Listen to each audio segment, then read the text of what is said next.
ठीक है, स्टार्ट करते हैं ना। So NumPy we were discussing last time. NumPy जो है वो स्टार्ट किया था, उसमें कुछ कोड्स हम लोगों ने देखे थे। फटाफट से 2 मिनट में 3 मिनट में वो कोड्स एक बार देख लो, जो भी पिछली बार डिस्कस करके आए हैं, फिर आगे बढ़ते हैं। तो बेसिक चीज जो देखी थी पिछली बार की नमपाई nothing but was third party library, जिसको इंस्टॉल करके इंपोर्ट करके प्रोग्राम के अंदर यूज करना पड़ेगा। And that module that was getting imported in terms of a module using this वे। और मॉड्यूल्स को भी हम फिर बाद में उस मॉड्यूल को यूज कर रहे थे यूजिंग अरे method for creating and dimensional arrays. फिर लास्ट से हम लोगों ने 1D 2D 3D ये सब अरेज वगैरह बना के जो है हम लोगों ने देखे थे। फाइन। तो this was a way of creating the arrays, जिसमें हम लोगों ने इटरेबल को यूज किया था, लिस्ट भी use for creating arrays, tuples भी use for creating arrays. Ordered होते हैं अरेज भी, इंडाइसेस के जरिए जो है आप उनको एक्सेस कर सकते हो। Then along with that, two dimensional arrays में इंडाइसेस किस तरीके से अलॉट होती है वो हमने देखा था। मैट्राइसेस के फॉर्म में अगर अजम्पशन ले लें तो हमें समझ में आ जाता है कि रो वाइज और कॉलम वाइज दो इंडेक्स होते हैं, दोनों की वैल्यूज एक साथ ले लेने पर, फीड कर देने पर हमें जो है करस्पॉन्डिंग एलिमेंट मिल जाता है। Nesting of functions can be performed, nesting of for loop can be performed for fetching all the elements of the arrays as well. This was a nested loop structure for fetching all the elements of 2D array. Then we went for all these things, इसमें हमने देखा था कि number of dimensions, shape और size जो है वो क्या होता है, वो अलग अलग अरेज को हम लोगों ने डिटरमाइन करके उसकी चीज को समझा था। ठीक है कि डायमेंशंस क्या होते हैं, शेप किसको बोलते हैं, और साइज क्या होता है। Fine. Then we went ahead and then we discussed few more things. ये एक 2D array है, 3D array है, सॉरी, ये 3 डायमेंशनल array है। इस 3 डायमेंशनल array को केस से लिखना है, वो हमने देखा था। Then we visualized it using this diagram as well. हमने देखा था कि किस तरीके से इंडाइसेस जो है वो हम लोग लेते हैं, उनकी वैल्यूज लेते हैं, सो दैट कि हमें उसके स्पेसिफिक एलिमेंट्स जो है वो एक्सेस करने को मिल जाए। ठीक है, तो using this way we went ahead, and फिर उसके बाद में हमने अरिथमेटिक ऑपरेशंस देखे थे अरेज के ऊपर, कि दो अरेज अगर मेरे पास है तो I can combine them in order to create third array, resultant array. Arithmetic operations कई तरीके के थे that we discussed. After that we went for this type of operations जहां पे अरेज को आप स्केलर्स के साथ में क्लब कर रहे थे, और आप ये देख रहे थे कि वो स्केलर जो है वो अरेज के सारे एलिमेंट्स के साथ में ऑपरेट हो रहा था, और रिजल्टेंट अरे हमें दे रहा था। Then we use this methods as alternates of those arithmetic operations ये मेरे ख्याल से सबसे आखिरी प्रोग्राम था पिछले सेशन का, कि जहाँ पे हम लोगों ने कहा था कि अगर एडिशन करना है तो we can use np dot add, और उसके बाद में सब्ट्रैक्ट करना है तो np डॉट सब्ट्रैक्ट, और उसके बाद में multiply divide and for finding powers and all. यहाँ पर प्रोबेबली इट वाज ऐड। तो इस तरीके से इन मेथड्स को यूज करते हुए we were clubbing two arrays with each other, they were generating और गिविंग अस द रिजल्ट, जो कि अरिथमेटिक ऑपरेशंस भी थे।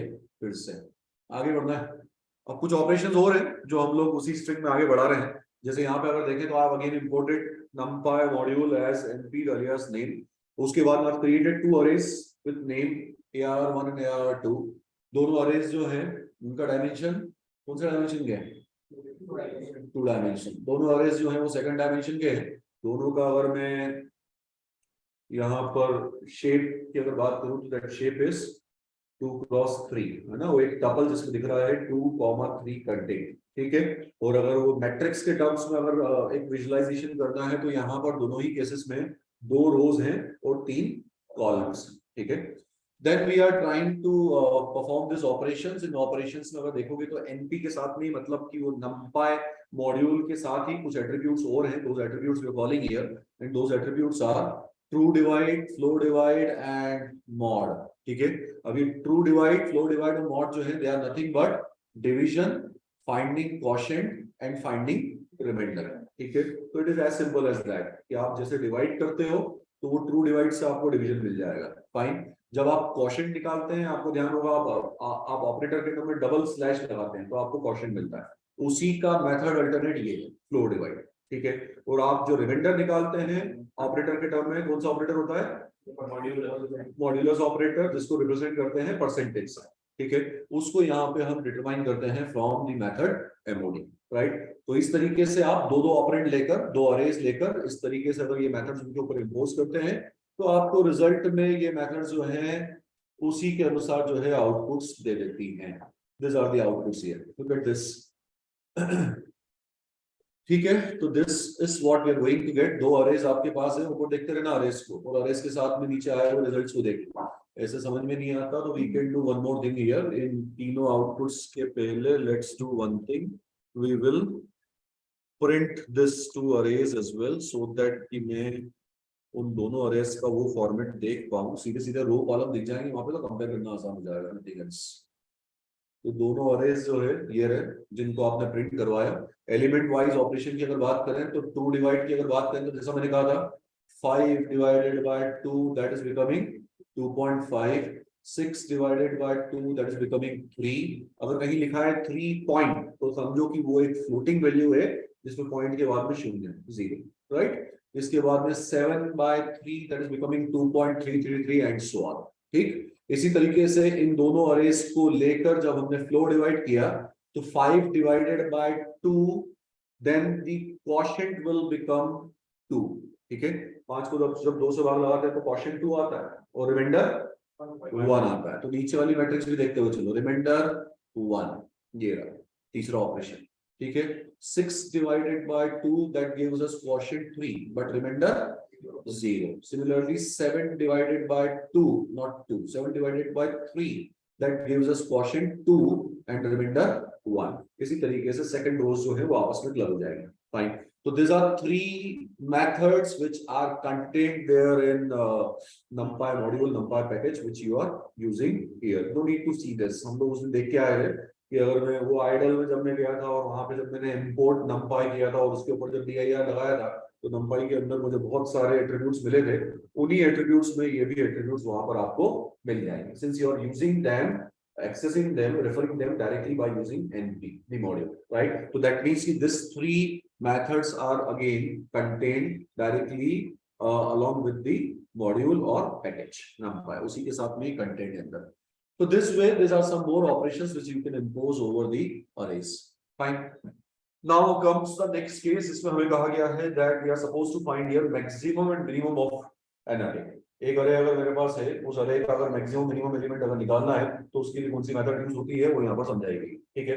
नाम से दिख रहा है, अगर तुम नीचे प्रिंट में देखोगे तो वहां पे मैंने लिखा है minimum element of the array is np dot min, right? While maximum element of the array is np dot max. So min and max are the methods that you are using here in order to find minimum and maximum values of a given array or the array which you are passing there as argument or as parameter. Fine. So यहाँ पर you have created one two-dimensional array with this name ARR1 with these elements, and then you are trying to print these two things. So min over ARR1 is going to return the minimum value of ARR1 and similarly the maximum in the second statement. Look at this. 5 and 52 are the results that we are getting here. ठीक है, तो आप ये इसमें देखिए यहाँ पे जो 6 एलिमेंट्स इन्वॉल्व हैं 2 क्रॉस 3 के array में, इसमें minimum value was 5 while the maximum value was 52 and that we fetched here. इस मेथड से इन मेथड से हमने वही दो वैल्यूज जो है वो बाहर निकाली है. तो अगर किसी भी array का मिनिमम या मैक्सिमम हमें फेच करना है तो दिस टू मेथड्स और attributes are going to help us. इस तरीके से हम उन्हें बाहर निकाल सकते हैं. प्रोग्राम में थोड़ा अपडेट किया और अपडेट जो है वो इस तरीके से किया कि इस बार मैक्सिमम और मिनिमम वैल्यू तो निकालनी है, प्लस उसके साथ साथ में जो है we are applying this methods as well. ARG of min. अब ARG ऑफ min जो है उसका मतलब ये हो जाता है आर्गुमेंट ऑफ min. आर्गुमेंट मतलब द पोजीशन इंडेक्स. ठीक है, तो आप मिनिमम वैल्यू तो चाह रहे हो और ये भी चाह रहे हो कि ये पता चल जाए कि मिनिमम वैल्यू जो है कौन सी पोजीशन पे कंटेंट है. फाइन. और मैक्सिमम के साथ में भी मैक्सिमम की पोजीशन जो है वो हमें पता चल जाए. तो मिनिमम और मैक्सिमम की जो पोजीशंस है उनको आप डिटरमाइन कर सकते हो using those methods of numpy module and those methods are argument of min या argmin या argmax. ठीक है, तो आपने वही किया यहाँ पर. Minimum of ARR1 will give you the minimum value while arg minimum of ARR1 will give you the position where that minimum value is residing. Fine, is located in the array. So let's execute this और execute करके एक बार इसको चला के देखते हैं कि यहाँ पे हमें क्या मिल रहा है. Look at this. You're getting minimum value as 5 while the position is 0. ठीक है, maximum value is 52, the position is 4. That we need to understand. इसको अब हमें समझना पड़ेगा कि यार आखिर ये बोल क्या रहा है. 0 तो समझ में आ रहा है, 4 समझ में नहीं आ रहा. ये एक टू डायमेंशनल अरे है. अब टू डायमेंशनल अरे में कल जो इंडाइसेस हमने सीखी थी उसमें पोजीशंस हम लोगों ने ऐसे नहीं पढ़ी थी. पोजीशंस के हिसाब से अगर बात करें तो 5 की जो पोजीशन है that is 0 0, row 0 column 0, right. वैसे आगे अगर बढ़े रो वाइज तो अगला एलिमेंट जो है उसकी पोजीशन है 0 1, उसके बाद 0 2, नीचे अगली रो में 1 0 1 1 1 2. ये 6 एलिमेंट्स यहाँ पे कंटेंट है. उन 6 एलिमेंट्स के इंडाइसेस और पोजीशंस कुछ इस तरीके के हैं. लेकिन ये argmin और argmax जो है मुझे इस तरीके से एक टू डायमेंशनल पोजीशन जो है वो मुझे नहीं देता है. ठीक है, ये क्या करेगा, ये उस पूरे के पूरे अरे को है ना पूरा फ्लैटन कर देगा. ठीक है, एक साथ बिछा देगा लाइन से सारे एलिमेंट्स को और उसके बाद में आप ये समझ लो कि इसको 1D अरे में कन्वर्ट कर दिया रो वाइज एलिमेंट्स लेते हुए. तो इसने क्या करा, पहला जो रो है उसको देखा 5 6 7 फॉलोड बाय जो अगले एलिमेंट्स है 17 52 एंड 9. इनको एक साथ 1D अरे में उसने कन्वर्ट किया. तो कन्वर्जन करके फिर इसने बोला कि आप पकड़ो इंडेक्स कौन सी. तो फिर पता पड़ा कि यार 5 मिनिमम एलिमेंट है but it is residing on position 0. That's why it was returning 0, right. और इसी तरीके से हम आगे बढ़े तो 0 के बाद में 1 2 3 4 probably you will reach on 52. इस तरीके से आप अगर आगे बढ़ोगे तो आप जो है संभवतः कहां पहुंच जाओगे 52 पे 52 पे. That's why for 52 it is returning 4. ठीक है, इसीलिए यहाँ पर हमें मिल रहा है 4. लेकिन प्रोग्राम के टर्म्स में किसी तरीके से ये अगर 4 लिखा है तो वो मैं इंडेक्स बाहर तो निकाल सकता हूँ. मतलब अब अगर प्रोग्रामर अगर मान लीजिए कि अगर रिक्वायरमेंट पे आ ही जाए अपनी वाली पे कि यार मुझे ये नहीं चाहिए, मुझे तो वही चाहिए और वही आई वांट और वही मुझे चाहिए इस प्रोग्राम में, तो आप किसी ना किसी तरीके से इसके ऊपर उलट फेर करते हुए थोड़ा बहुत लॉजिक लगाते हुए वो काम कर सकते हैं. इसमें कोई ज्यादा समस्या नहीं आनी चाहिए आई गेस. तो कुछ तुम्हारे जहन में आता हो तो तुम बता दो क्यों कैसे हो. कि अगर मेरे पास ये 4 ही है सपोज, तो इस 4 को लेकर मुझे इस अरे से वो वाली पोजीशन निकालनी है. कौन सी पोजीशन है एक्चुअली 1 1 1 1 है ना. 52 की पोजीशन 1 1 रो 1 कॉलम 1, वो 1 1 निकालना है इस 4 से. कैसे निकालूं.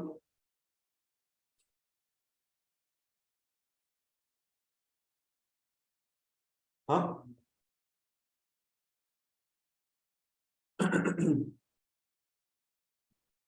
पता नहीं, एक रेंडम ट्राई है, देख लेते हैं. फॉर आई इन रेंज क्या था हमारा, रोज कितनी है, दो रोज, दो है ना। आई इन रेंज दिस, कितनी वैल्यूज आएंगी आई की इस इंटरवल से निकल के, 0 एंड 1, मतलब दो बार चलेगा, ये बराबर है for J in range what 3, मतलब ये लूप कितनी बार चलेगा, 3 बार, वैल्यूज 0 1 2, मतलब ये हमने उसके कॉम्पिटेंट तो बना दिया कि हाँ उसमें 6 एलिमेंट्स हैं 2 क्रॉस 3, तो कल जो नेस्टिंग कर रहे थे उसी हिसाब से यहाँ पर एक नेस्टेड लूप बन गया जिसमें आई 2 बार चलना है और जे जो है वो भी 3 बार चलना है, ठीक है। अब इसके बाद में if suppose I take a counter and that counter starts with 0, ठीक है, और इस लूप के अंदर मैं काउंटर को कर रहा हूं 1 से इंक्रीमेंट, तो जैसे हम अंदर गए तो counter will be getting incremented by 1, fine, और हम उस हिसाब से आगे बढ़ जाएंगे। हो सकता है इसमें पहली बार में समस्या है, देखते हैं अभी, ठीक। इसके बाद लगाइए एक कंडीशन कि इफ दिस काउंट बिकम्स 4, क्या था हमारा इंडेक्स ऊपर से निकल के आया था 4, if this count becomes 4 then print the values of I and J, and then what we use for coming out of the loop, क्या बोलते थे, break, break this loop, then which loop, this loop, and E1 this loop as well. Let's see, एक आध number का ऊपर नीचे हेर फेर हो सकता है, उसको अपन संभाल लेंगे, इस प्रोग्राम को चलाते हैं वापस से। पोजीशन 4, अच्छा अभी हाल फिलहाल तो कुछ हुआ ही नहीं है इसमें, we need to see this, करो करो चेक करो उसको, हाँ क्या नहीं, अरे नहीं दिया, नहीं नहीं रुको, नहीं नहीं रुको रुको एक सेकंड यार, अरे नहीं चाहिए समझे, अरे की जरूरत नहीं है, दैट्स व्हाई, वो समझाता हूँ तुम्हें, इससे हालांकि अंतर नहीं आना चाहिए, condition is not getting satisfied at some point, that is what I am looking for, count becomes 4, I की वैल्यू 0, जे की value 0, then count will become 1, समझो बात को कि हम जैसे जैसे स्टेप वाइज आगे चल रहे हैं तो मैं काउंटर लगा रहा हूं कि मैं कितने पॉइंट आगे चला गया, ठीक है। आई की वैल्यू 0, जे की वैल्यू 1, काउंट बिकम्स 2, आई की वैल्यू 0, जे की वैल्यू 3, काउंट बिकम्स 3 की 2 3, फिर I becomes 1, then J becomes 0, 1 0 पे काउंट फिर बढ़ेगा, और उसके बाद में कहीं ना कहीं होना तो चाहिए, क्यों नहीं होता ये, if count becomes 4 then print I comma j, what is the problem in this, करना ही पड़ेगा इसको डीलो, चलो करते हैं इसको start,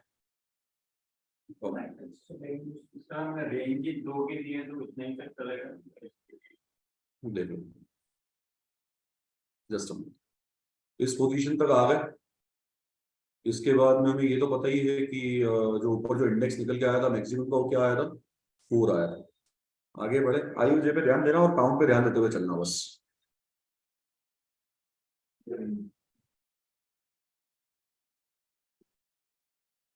0 0, count becomes 1,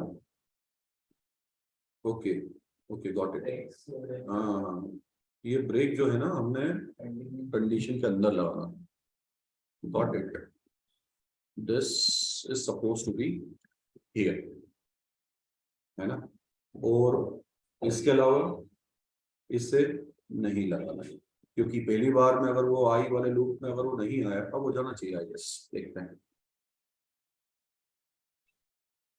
something we are getting, count की वैल्यू में जैसा मैंने कहा था कि एक चीज में दिक्कत आएगी, तो लेट्स क्या आएगा, एक सेकंड मुझे, हाँ वो ऊपर चेंज कर दिया ना मैंने, नहीं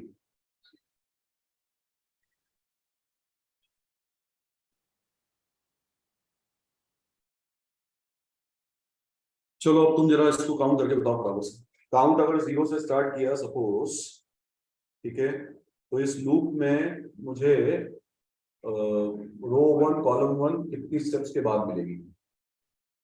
रो 1 कॉलम 1 समझो मैं क्या बोल रहा हूँ? Are you getting my point? इसकी बात कर रहा हूँ, 5 स्टेप्स के बाद मिलेगी। तो वो इसीलिए आप कह रहे हैं कि यहाँ पे क्या आना चाहिए कंडीशन?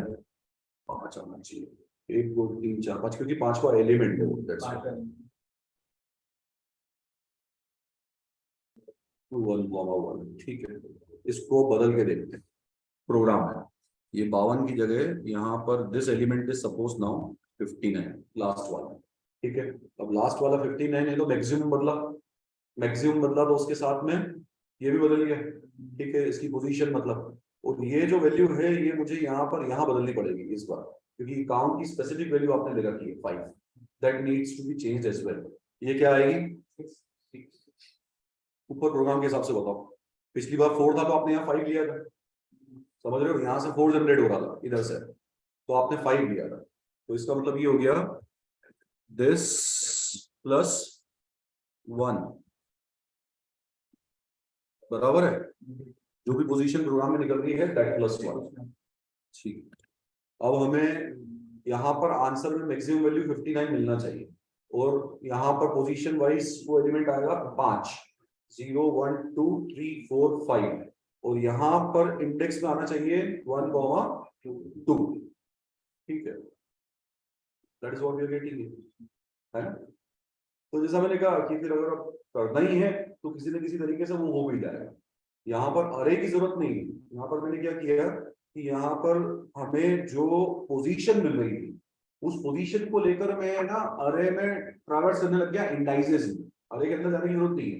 मैंने क्या करा, एक लूप चलाया नेस्टिंग में, और मैंने बोला चलो इसमें आगे बढ़ते हैं, 0 0 0 1 0 2 1 0 1 1 1 2, पूरे के पूरे एक 2 डायमेंशनल इंडेक्स पे ट्रेवलिंग करी। कब तक ट्रेवलिंग करी, कितनी स्टेप आगे तक ट्रेवलिंग करी, जितना अपने पास वो पोजीशन आई, और जहां वो पोजीशन मीटअप हो गई वहां पर ब्रेक करके वो जो आई की वैल्यू थी वो निकाल के दी कि दिस वाज द पोजीशन जहां पर आपको आंसर मिल पाए। चले आगे बढ़ते हैं। एनीवेज, इस प्रोग्राम से वैसे जो सीखने वाली जो चीज हमने लिखी थी वो ये कि आप जो है मैक्सिमम मिनिमम वैल्यूज के साथ साथ में आप उनके आर्ग्यूमेंट से पोजीशन हो गए वो भी आप बाहर निकलवा सकते हैं, फैच कर सकते हैं, ठीक है। Let's go ahead.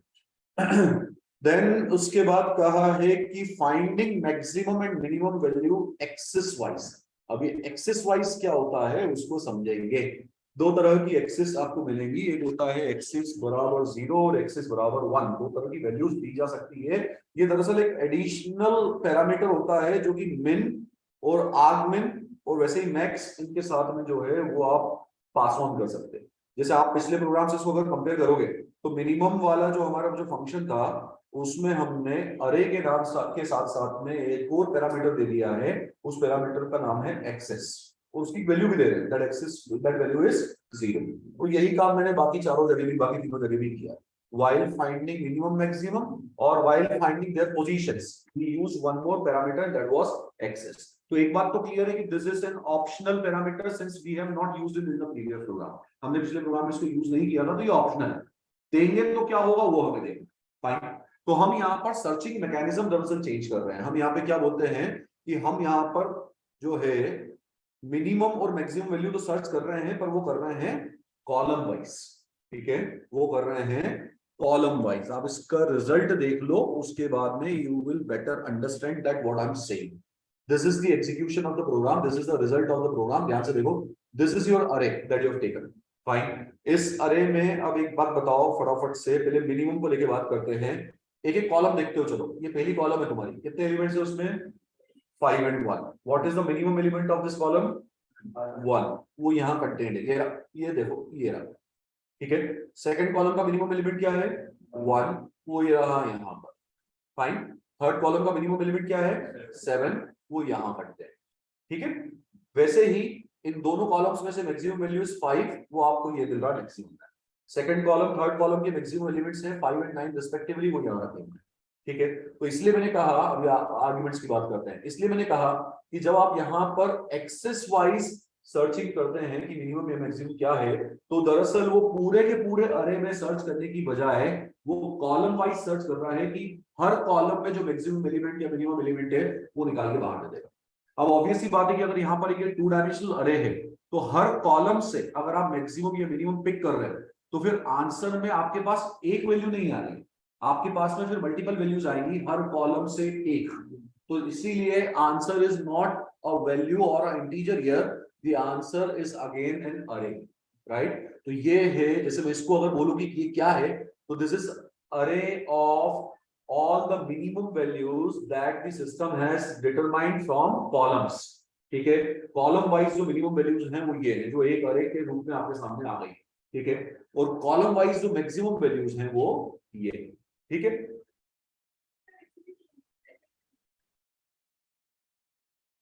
शुभम को सेशन अटेंड करना है, पर शुभम का ये पहला सेशन है क्या? आओ शुभम बैठ जाओ, परंतु आपको थोड़ा रोलर कोस्टर राइड जैसा फील होगा आज, है ना? मतलब इसमें आप जहां पे आ रहे हैं तो अभी जो है ना समंदर के बीचों बीच है अभी जहाज, वो तुम सीधे हेलीकॉप्टर से उसके ऊपर आने की कोशिश कर रहे हो, आ जाओ। तो मिनिमम और मैक्सिमम वैल्यूज जो हैं वो यहाँ पर आपको मिल गई इन टर्म्स ऑफ अरे। अब बात करें कि भाई आर्गमिन और आर्गमैक्स में जो पोजीशंस आ रही हैं वो भी कॉलम वाइज ही आ रही है। अब एक बात बताओ, ये पहले कॉलम को देखो 5 और 1, आपने कहा मिनिमम वैल्यू ये 1 है, ठीक है। अब इस कॉलम में ये जो दो वैल्यूज 5 और 1 थी, इनको इंडेक्स अलॉट कर दो फटाफट से। Suppose it has index 0 and it has index 1, तो 0 और 1 में से कौन सी पोजीशन पे आपको मिनिमम वैल्यू मिली थी? 1 पे, तो इसीलिए यहां पर यू आर हैविंग 1, ठीक है। इसके बाद 1 और 5 में से मिनिमम वैल्यू वाज 1, वो तो यहां आ गया था, बट वो 1 और 5 में से जो मिनिमम वैल्यू आई थी that was corresponding to index 0 not 1, that's why यहां पर this next value is 0, right. मैं फिर रिपीट कर रहा हूं क्योंकि ऐसा मैं 6 बार बोलूंगा, इसलिए ध्यान से सुनना। 7 और 9 में से द मिनिमम वैल्यू वाज 7, ठीक है, that's why you are getting 7 here, fine. But 7 was on index 0, 0 1, ऐसे दो इंडाइसेस हैं कॉलम वाइज भी, 0 1 0 1 0 1, तो इसीलिए आपको यहां पर तीसरे केस में भी यहां पर क्या मिल रहा है? 0, fine. Are you getting my point?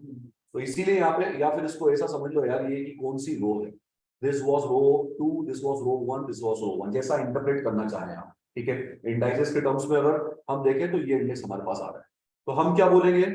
This are the minimum values of the 3 columns involved in the array, and this are the positions where you are getting those 3 minimum values, ठीक है। वैसे ही this are the maximum values of the 3 columns involved in the array, और जाहिर सी बात है कि जो minimum आया था उसका ठीक उल्टा ही मैक्सिमम आना है, क्योंकि हमने दो ही रो लिए यहाँ पर, दैट्स व्हाई। तो maximum in first column was corresponding to index 0, that's why you're getting 0 here, ठीक है। दूसरी कॉलम में maximum is for index number 1, ठीक है, तो इसलिए यहाँ पे 1 आ रहा है। तीसरी कॉलम में 9, तो इसीलिए यहाँ पे आ रहा है 1, इंडेक्स 1, ठीक है। तो आपको यहाँ पर मिनिमम का भी अरे मिला, उसकी पोजीशंस मिल गई, मैक्सिमम का भी अरे मिला, उसकी भी पोजीशंस मिल गई। तो जब आप मिन या आर्गमिन या मैक्स और आर्गमैक्स के साथ में एक्सेस यूज करते हैं, तो एक्सेस का मतलब ये हो जाता है कि आप यहाँ पर हर कॉलम के करस्पॉन्डिंग मिनिमम और मैक्सिमम निकालने की कोशिश कर रहे हैं, specifically when you are taking access equals to 0, right, ठीक है। और बड़ी कॉमन सेंस सी बात है, यहाँ लिख भी दिया था वैसे मैंने, कि अगर एक्सेस 0 लेते हैं तो सर्चिंग कॉलम वाइज होती है, और अगर एक्सेस 1 ले ली तो सर्चिंग रो वाइज हो, ठीक है। तो यहाँ पर वही प्रोग्राम है, एक ही परिवर्तन है कि वो जो चारों फंक्शंस हमने दिए थे उन चारों फंक्शंस में हमने एक्सेस की वैल्यू इस बार जो है वो 1 ले ली है। तो पहले तो रिक्वायरमेंट समझ जाओ कि मैं क्या चाह रहा हूँ। मेरे पास एक अरे है, उस अरे का डायमेंशन 2x3 है, 2 रो है, 3 कॉलम है, मैं चाह रहा हूँ रो वाइज सर्चिंग करना, ठीक है। अब रो वाइज सर्चिंग करूंगा तो कैसे आएंगे रिजल्ट्स? सबसे पहले पहली रो का मिनिमम चाहिए और दूसरी रो का मिनिमम चाहिए, ठीक है। तो ऐसे हमारे पास 2 मिनिमम वैल्यूज आ जाएंगी। पहली रो का मिनिमम कौन सी पोजीशन पे है वो भी आ जाएगा, और दूसरी रो का जो मिनिमम है वो कौन सी पोजीशन पे है वो भी आ जाएगा, and same story with maximum as well, fine. तो हमें यहाँ से जो रिजल्ट्स मिलेंगे, ध्यान देना, minimum is going to give you the minimum values of the rows, then arg minimum is going to give you the positions of the minimum values for the both rows. ठीक है, going ahead, this is the result that we are getting here. इस result को देख लो, ध्यान से access कर लो और पढ़ लो उसको। पहली रो 517, ठीक है, मिनिमम वैल्यू क्या है 1, ठीक है, ये रही वो 1, ये रखिए, ठीक है। दूसरी रो मिनिमम वैल्यू क्या है 1 अगेन, ये रही वो दूसरी रो 1, ठीक है। अब इंडेक्स की बात करो, रो वाइज इंडाइसेस को पढ़ो, 0 1 2, 3 पॉसिबिलिटी है हमारे पास, ठीक है। पहली रो में जो मिनिमम आया था उसका इंडेक्स क्या है 1, ठीक है, इसलिए यहाँ क्या रखा है 1। दूसरी रो में जो मिनिमम आया था उसका इंडेक्स क्या है 0, that's why you are getting 0 here. तो row wise this are the minimum values and this are the corresponding positions, ठीक है। वैसे ही मैक्सिमम वैल्यूज के लिए चलेगा, पहली रो में मैक्सिमम वैल्यू 7, दूसरी रो में maximum value is 9, and both the maximum values are residing on positions 2 and 2 of both the rows. That's why 7 9 and the corresponding positions are 2 and 2. ठीक, so this way we can use this min max arg max functions axis wise as well, axis बराबर 0 और फिर 1 लेते हुए आप इस तरीके से इनके ऊपर काम कर सकते हैं। बढ़ते आगे, तो some more NumPy universal functions, पिछली बार बताया था कि वो जितने फंक्शंस हम लोग यूज कर रहे थे, ऐड सबट्रैक्ट मल्टीप्लाई डिवाइड, वो सारे के सारे फंक्शंस जो है वो यूनिवर्सल फंक्शंस कहलाते हैं, और ये उनमें से कुछ और यूनिवर्सल फंक्शंस के सामने रख दिए। तो नाम से ही पता चल रहा है कि अगर एक अरे तुमने बना रखा है, उस अरे के साथ एक अरे बना रखा है और NumPy के साथ में रखे हुए ये square root, mean, sine, that CUM stands for cumulative sum, cumulative sum, ठीक है। ये 3-4 फंक्शंस रैंडम, ऐसा नहीं है, और भी कई सारे फंक्शंस होते हैं, 3-4 रैंडम उठा के यहाँ डाल दी कि हम लोग लिमिटेड नहीं है ऐड डिवाइड मल्टीप्लाई पे, और भी फंक्शंस डिसाइड करते हैं NumPy के अंदर। आप dir और NumPy करिएगा तो आपको और भी ढेरों फंक्शंस मिल जाएंगे, तो आप आपकी सुविधा अनुसार, रिक्वायरमेंट के हिसाब से आप वहां से फंक्शंस निकाल के उनको यूज कर सकते हैं, ठीक है। तो ये तो नाम से क्लियर है कि अगर मान लो मैं स्क्वायर रूट ओवर ARR 1 करूंगा तो मुझे स्क्वायर रूट मिलेगा। अब कल के जितने अरिथमेटिक ऑपरेशंस की जो आपके दिमाग में छवि बनी हुई है परसों के, तो बताओ अगर मैं एक अरे के ऊपर स्क्वायर रूट निकालूंगा तो फिर वैल्यू कैसी आएगी, मतलब what I am going to get, scalar और अरे, अरे, ठीक है। मतलब अरे के ऊपर स्क्वायर रूट लगाएंगे तो एक और अरे मिलेगा जिसमें कि हर एलिमेंट का क्या निकला हुआ होगा, स्क्वायर रूट निकला हुआ होगा। तो आप अगर रिजल्ट पे ध्यान दें तो चारों ही केसेस जो हमने लगाए हैं वो हमें फिर से 3 केसेस में हमें अरे मिल रहा है और एक में हमें जो है स्केलर मिल रहा है, क्योंकि उसमें लिखा है मीन, ठीक है। और मीन का मतलब होता है कि एवरेज ले लो जितनी भी वैल्यूज उनका। तो स्क्वायर रूट पे अगर ध्यान दें तो स्क्वायर रूट का मतलब होता है कि इन तीनों का स्क्वायर रूट, तो square root of 4 is obviously बात है 2, square root of 9 is 3, square root of 16 is 4, that's why you are getting an array here which is 2 3 4, ठीक है। अभी मैं थोड़ी सी एक चीज और समझाऊंगा आगे चल के तुमको, अभी इस पे ध्यान देना। ये जो तुम्हें मिल रहा है इसमें और इस अरे में देखो अंतर दिख रहा है, इसकी अगर बात करूं और इसकी अगर बात करूं तो इन दोनों के देखने में हमें एक अंतर दिख रहा है कि वहां पे पहले वाले अरे में नंबर्स के आगे जो है ना पॉइंट लगा हुआ है, और दूसरे वाले अरे में ऐसा नहीं है। तो उसका मतलब ये हो गया कि स्क्वायर रूट जो अरे रिटर्न कर रहा है उसमें हर एलिमेंट जो आ रहा है रिजल्ट के तौर पे दैट इज अ फ्लोट, ठीक है। और हम जो क्यूमुलेटिव सम लेके आ रहे हैं उसमें जो एलिमेंट्स है वो सारे इंटीजर्स, ठीक। इस पे एक और इंटेंस डिस्कशन आज होगा कि फ्लोट है तो फिर फ्लोट क्या, इंटीजर्स क्या, थोड़ा सा एक 2-3 प्रोग्राम के बाद वो चीज आने वाली है, राइट। बट हाँ डिफरेंशिएट करो, जहां पॉइंट लगे हुए दिख रहे हैं वो फ्लोट्स हैं, और फ्लोट्स के बाद में पॉइंट के बाद में 0 है, that's why 0 is not getting displayed here. वो वैल्यूज है 2.0 3.0 and 4.0, right. And then you are having mean. तो मीन तो बड़ा आसान सी बात है, 9 + 4 + 16 whatever it becomes, I guess 29, 9 4 13 और 16 29, 29 का अगर आप एवरेज निकालोगे तो मतलब 29/3, तो आपको मिलेगा 9.667। क्या बोला मैंने, 9.667, तो 7 क्यों बोला, राउंड ऑफ करके। तो अगर मान लो कि आपको ऐसा लगता है कि पॉइंट के बाद में अगर कोई डिजिट रिपीटेडली आगे बढ़ी जा रही है और किसी 7 पॉइंट का आपको उस आंसर को राउंड ऑफ करना है, तो राउंड ऑफ करने के लिए क्या होता है कि मान लो कि मुझे उसको 2 डिजिट तक लिखना है या 3 डिजिट तक लिखना है, इसके आगे मैं नहीं लिखना चाहता हूँ 3 डिजिट के बाद, तो 3 डिजिट पे राउंड ऑफ करने के लिए चौथी डिजिट क्या है उस पर सब कुछ डिपेंड करता है। चौथी डिजिट पे अगर वैल्यू 5 या 5 से बड़ी है तो इसके पहले वाली डिजिट में +1 कर दूंगा, और या फिर कुछ भी नहीं करूंगा, ठीक है। तो क्योंकि यहाँ पे चौथी पोजीशन पे आई वाज हैविंग 6, तो दैट्स व्हाई वो तीसरी पोजीशन पे जो 6 था उसको मैंने क्या बना दिया 7, इसको बोलते हैं राउंड ऑफ कर। तो इसलिए आंसर इज 9.667। पर हाँ, चौथी पोजीशन पर अगर मान लो होता 4 तो फिर मैं यहाँ पे राउंड ऑफ नहीं, मतलब राउंड ऑफ तो करता पर जो था उसे एज इट इज लिख देता बिना कुछ ऐड किए। फाइन, तो 9.66666 और 9.667 is the mean. Sine of this, sine दरअसल एक ट्रिग्नोमेट्रिक फंक्शन है, इसलिए बहुत ज्यादा लोड मत लो उसका।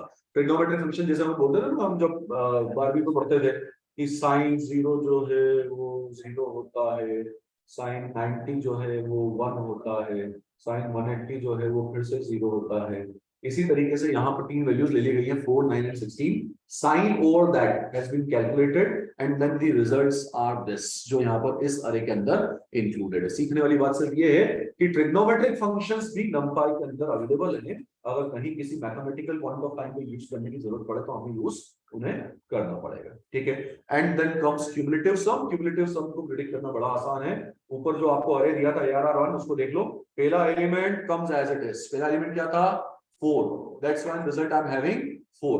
दूसरा एलिमेंट प्लस पहला एलिमेंट क्या था 9 plus 4, so that becomes 13, right. तीसरा एलिमेंट प्लस जो अभी तक समेशन चल रहा था वो, या फिर पीछे के सारे के एलिमेंट का समेशन, तो दैट्स व्हाई 13 जो अब तक आया था प्लस 16, या फिर ये बोल लो कि यहां से लेकर यहां तक के सारे एलिमेंट्स का समेशन, तो दैट बिकम्स 29। फाइन, तो इसे बोला जाता है क्यूमुलेटिव सम। क्यूमुलेटिव सम जो है इस तरीके से डिटरमाइन किया जा सकता है। तो these are some more random simple universal functions that we have discussed here. ठीक है। Then comes this program which is saying that you can create the arrays using this alternate way as well. Arrays को बनाने का ये भी एक तरीका है। पिछली बार तक हम अरेज को बनाने के लिए, या पिछले प्रोग्राम तक हम अरेज को बनाने के लिए numpy की जो मेथड यूज कर रहे थे दैट वाज अरे, ठीक है, np.array या numpy.array।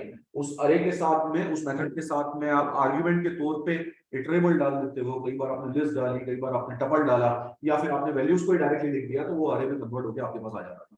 अभी हमें कहा गया है यहाँ पर there is a method arrange, right. अब इसकी जो स्पेलिंग है वो हमारा नॉर्मल और अरेंज की स्पेलिंग नहीं है। नॉर्मल जो अपन लिखते हैं अरेंज, इसकी स्पेलिंग क्या होती है ARRANGE, इसमें कंफ्यूज नहीं होना है। हम बोलेंगे तो उसको अरेंज ही, बट देन इसमें आएगा सिंगल है, ठीक है। तो ये जैसे हम लोग रेंज लिखते थे ना, ये रेंज का numpy वर्जन मान लो कुछ, ठीक है, काम वैसे ही करेगा बिल्कुल। जैसे हम लिखते थे रेंज ऑफ 10, तो उसके अंदर कितनी वैल्यूज इंक्लूडेड होती थी 0 to 9 तक, मतलब काउंट तो उनका 10 होता था, लेकिन वो 0 से शुरू होते हुए 9 तक जाती, ठीक है। तो range over n was giving us values from 0 to n-1, ठीक है। यहां पर दैट वी नीड टू सी, देखो अरेंज या फिर अरे range over this value 10, and then you are storing the output into ARR1 and then you are trying to print ARR1। इसको हटाओ, केवल पहले वाले का रिजल्ट चेक करो कि वो क्या आ रहा है। तो दिस गिव्स मी एन अरे, shall we printed it somewhere? Yes, this gives me an array which contains these elements. Look at this, an array which starts from 0 and that goes up to 9। तो जैसा मैंने कहा कि इसमें values तो वैसे ही generate हो रही है जैसे रेंज में होगी। 0 से शुरुआत हुई और जो भी आपने नंबर दिया था दैट -1, तो 10 - 1 9, तो 0 to 9 are the elements that are contained in an array, and this way you can create an array as well। तो apart from that method array, arrange is also used for creating arrays, ठीक है। This is the second version। इसमें यहाँ पर क्या कहा है कि वैल्यूज जो हैं वो एक रेंज के अंदर हैं। वो रेंज है 10 से 20, ये हमने वहां भी किया है रेंज में, ठीक है। पर 10 से 20 में क्या 20 इंक्लूडेड होता था? नहीं होता था, तो प्रोबेबली यहाँ भी नहीं होगा। तो इस केस में यहाँ पर दूसरा वाला देखें तो values are starting from 10 but that are getting terminated on 19, ठीक है। तो 10 to 19 are the values which got generated and that created one more array here of which the name is ARR2, right. Then comes this. तो आपको पता है start और stop के बाद में जो अगला पैरामीटर होता है वो किसके लिए होता है? स्टेप के लिए, स्टेप साइज है वो। तो यहाँ पर स्टेप साइज क्या देती है 2, तो 1 से the values will start 20 is the stop point, but the step size is 2. तो 1 तो आना ही आना है, और स्टेप साइज अगर 2 है तो 1 के बाद में 3 आएगा, 3 के बाद में 5 आएगा, 5 के बाद में 7 आएगा, और इस तरीके से आप प्रोबेबली 19 तक जाएंगे और वहां पर फिर रुक जाएंगे। वो सारे एलिमेंट्स AR और 3 में इंक्लूडेड रहेंगे। Here they are, starts from 1, then increment of 2, step of 2, things went up to 90 and that is the created array, right? तो कुल मिला के इस प्रोग्राम की समरी सीखा क्या कि अरे के अलावा अरेंज इज आल्सो फंक्शन जिसको यूज करते हुए मैं अरेज बना सकता हूं, परंतु एक समस्या है कि इस तरीके से अगर हम मान लीजिए कि अरेज बना रहे हैं तो वो मुझे मल्टी डायमेंशनल अरे बनाने की सुविधा नहीं दे रहा है। आई ऑब्जर्व हियर दैट कि किसी भी तरह की रेंज दूं, चाहे एक वैल्यू दूं या दो वैल्यू दूं, मतलब चाहे स्टार्ट पॉइंट दूं, स्टार्ट स्टॉप दूं या स्टार्ट स्टॉप सेट दूं, तो हर एक परिस्थिति में जो अरे बन रहा है that is always a one dimensional, वो वन डायमेंशनल अरे है। तो अब मुझे अगर चाहिए मल्टी डायमेंशनल तो मैं क्या करूं? ठीक है, तो मल्टी डायमेंशनल अरे को बनाने के लिए आप एक काम कर सकते हैं, अरेंज के बाद यू कैन रीशेप योर अरे, ठीक है, या फिर अरेंज के साथ ही रीशेप फंक्शन यूज कर लिया जाए। जैसा मैंने कहा दो चीजें, या तो वो फ्लैट अरे बना लो, फ्लैट मतलब जिसमें केवल एक ही रो है, वन डायमेंशनल है, उसके बाद में उसके ऊपर रीशेप लगा दो, या फिर जो आप कर रहे हैं उसी के साथ एक और मेथड इंपोज कर दो, that method is reshape, right? तो अब मैं इसको ऐसा पढ़ता हूं, ध्यान देना, arrange which gives us values from 1 to 21 where 21 is not included, तो अरे के अंदर आने वाला है 1 से 20, टोटल नंबर काउंट करो तो टोटल नंबर कितने आ जाएंगे? 20। 1 से स्टार्ट हो रहे हैं 20 तक जाएंगे, तो 20 elements are there, but then 20 elements को लेकर मैं एक वन डायमेंशनल अरे नहीं बनाना चाहता हूं, मैं चाहता हूं टू डायमेंशनल अरे। और उस टू डायमेंशनल अरे में भी मेरी एक स्पेसिफिक चॉइस है कि उसमें 4 रोज हो और 5 कॉलम्स, ठीक है। तो इसीलिए उसके ठीक बाद मैंने लिखा डॉट रीशेप, और रीशेप के साथ में आर्गुमेंट्स दे दिए 4 and 5, राइट? तो ये जो दो काउंट आपने दिए हैं, दो इंडाइसेस की जो वैल्यू आपने दी है, ठीक है, मतलब अगर दिमाग में ये सवाल आ रहा है कि कैसे पता चला कि टू डायमेंशनल है, क्योंकि आप दो वैल्यूज पास ऑन कर रहे हो, टू टाइप्स ऑफ डायमेंशंस।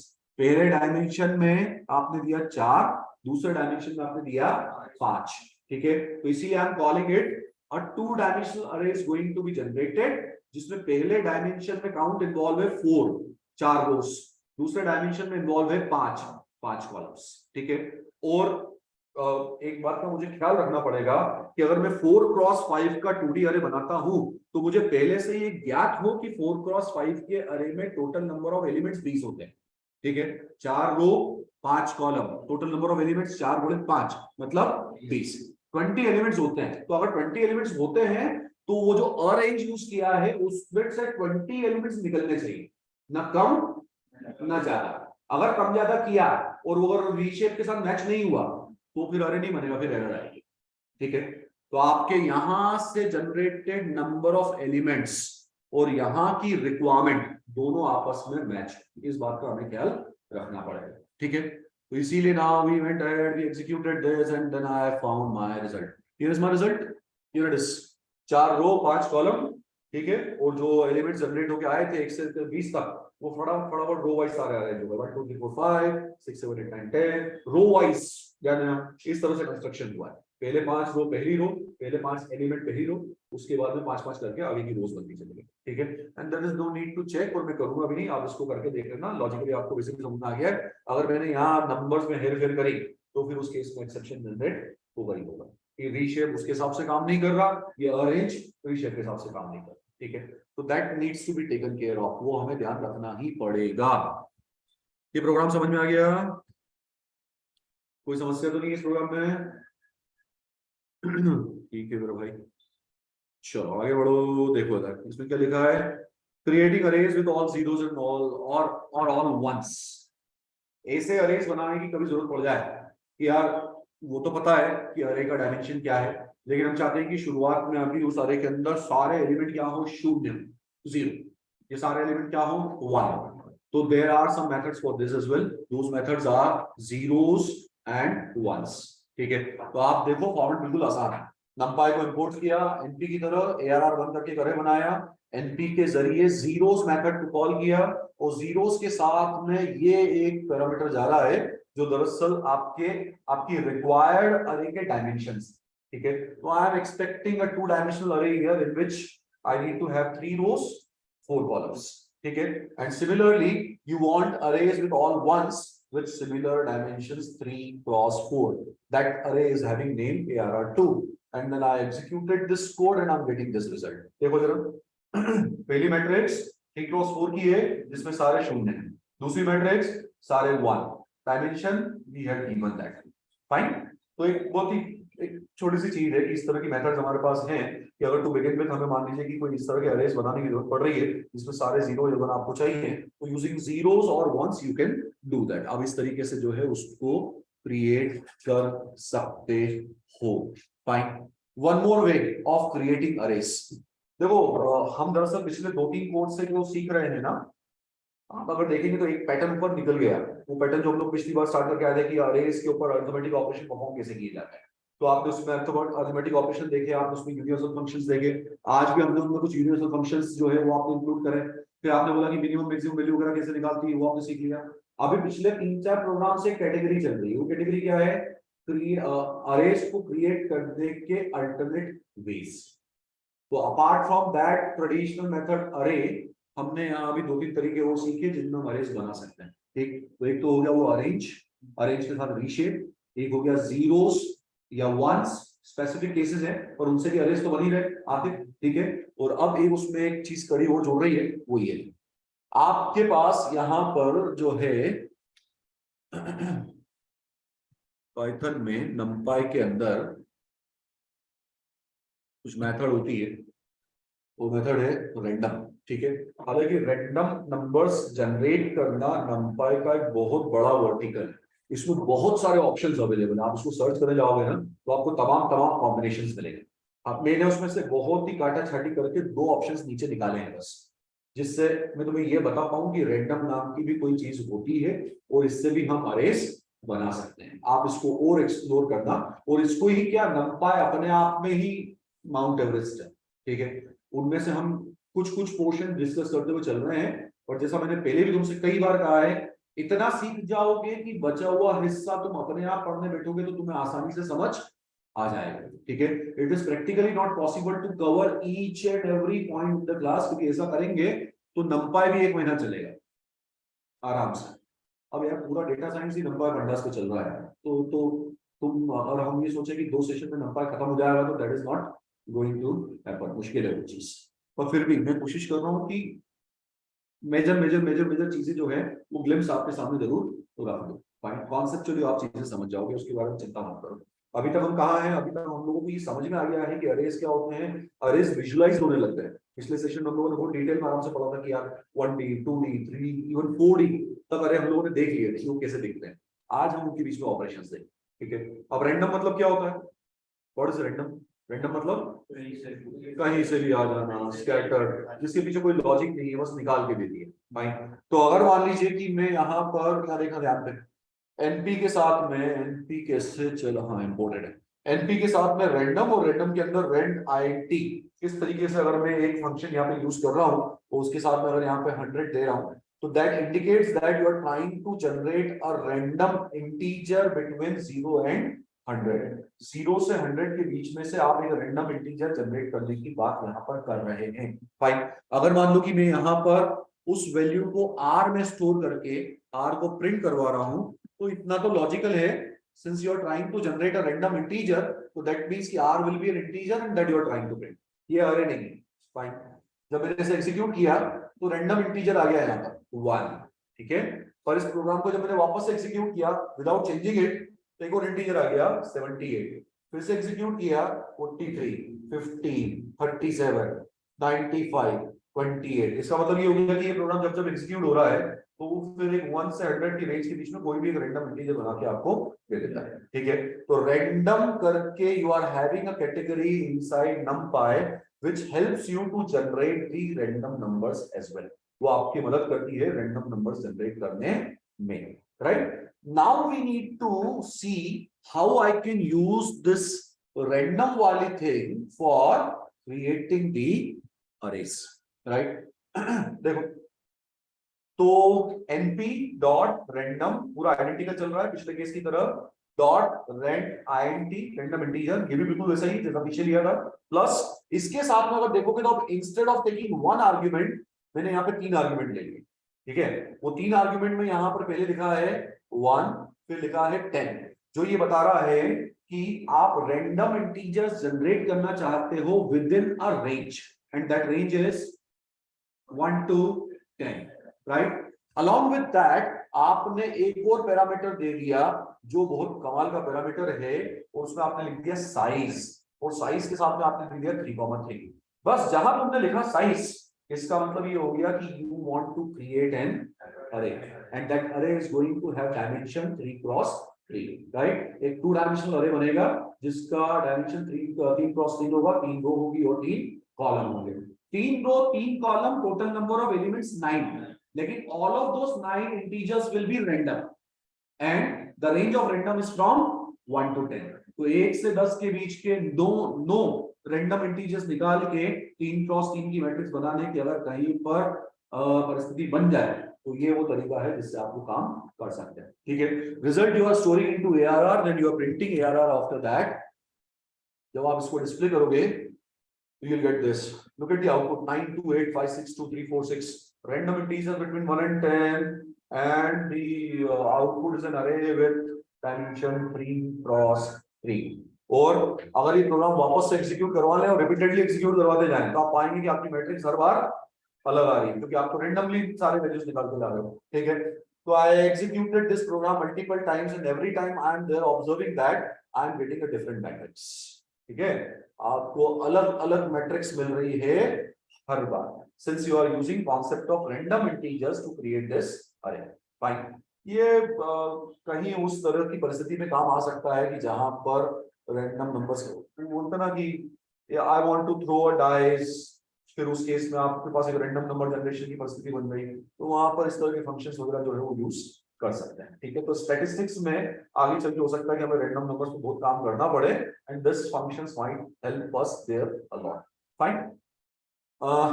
एक चीज पे ध्यान देना है, वो ये है कि यहाँ पर ये देखो, एक कमेंट लगा के मैंने यहाँ पर एक चीज लिखी है, this is nothing but a range interval from where the values are coming, ठीक है। और वहां पे अगर तुम ध्यान दोगे तो इंटरवल में पहली वैल्यू के पहले जो ओपनिंग ब्रैकेट है वो स्क्वायर ब्रैकेट है, और बाद में जो क्लोजिंग ब्रैकेट है वो स्मॉल ब्रैकेट है, ठीक है, स्मॉल ब्रैकेट। तो ये दोनों ब्रैकेट्स अलग अलग हैं, इनका अपना एक मीनिंग है, ठीक है। आप जब डॉक्यूमेंट्स पढ़ते हैं, पाइथन की थ्योरी पढ़ेंगे, तो ऐसा अगर कहीं लिखा हुआ है तो इससे जो है हाफ इंटरवल कहा जाता है, half open interval, half open interval. Mathematics का एक पेपर होता है हायर मैथमेटिक्स का, जो पीजी में पढ़ाया जाता है, जैसे हम लोगों ने जब पढ़ाई करी थी तो उसमें मेरे पीजी में पेपर था, उसमें था, उसको बोलते हैं रियल एनालिसिस। तो रियल एनालिसिस में ये वाली शब्दावली चलती थी, यानी टर्मिनोलॉजी चलती थी, ठीक है। एक होता है ओपन इंटरवल, एक होता है क्लोज इंटरवल, और एक होता है हाफ ओपन इंटरवल, ठीक है। पता है तुझे? जल्दी मतलब बता दो, फटाफट नहीं हो गया।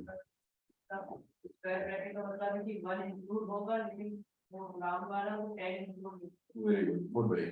तो यहाँ पर हम हमारे काम की बात कर लेते हैं। यहाँ पर ये जो ब्रैकेट्स हैं वो ये बता रहे हैं, जिस तरफ ये वाला ब्रैकेट लगा हुआ है स्क्वायर ब्रैकेट, उसका मतलब ये हो गया कि हमारे रेंज की ये वाली जो बाउंड्री, इसकी जो बाउंड्री वैल्यू है दैट इज इंक्लूडेड, ठीक है।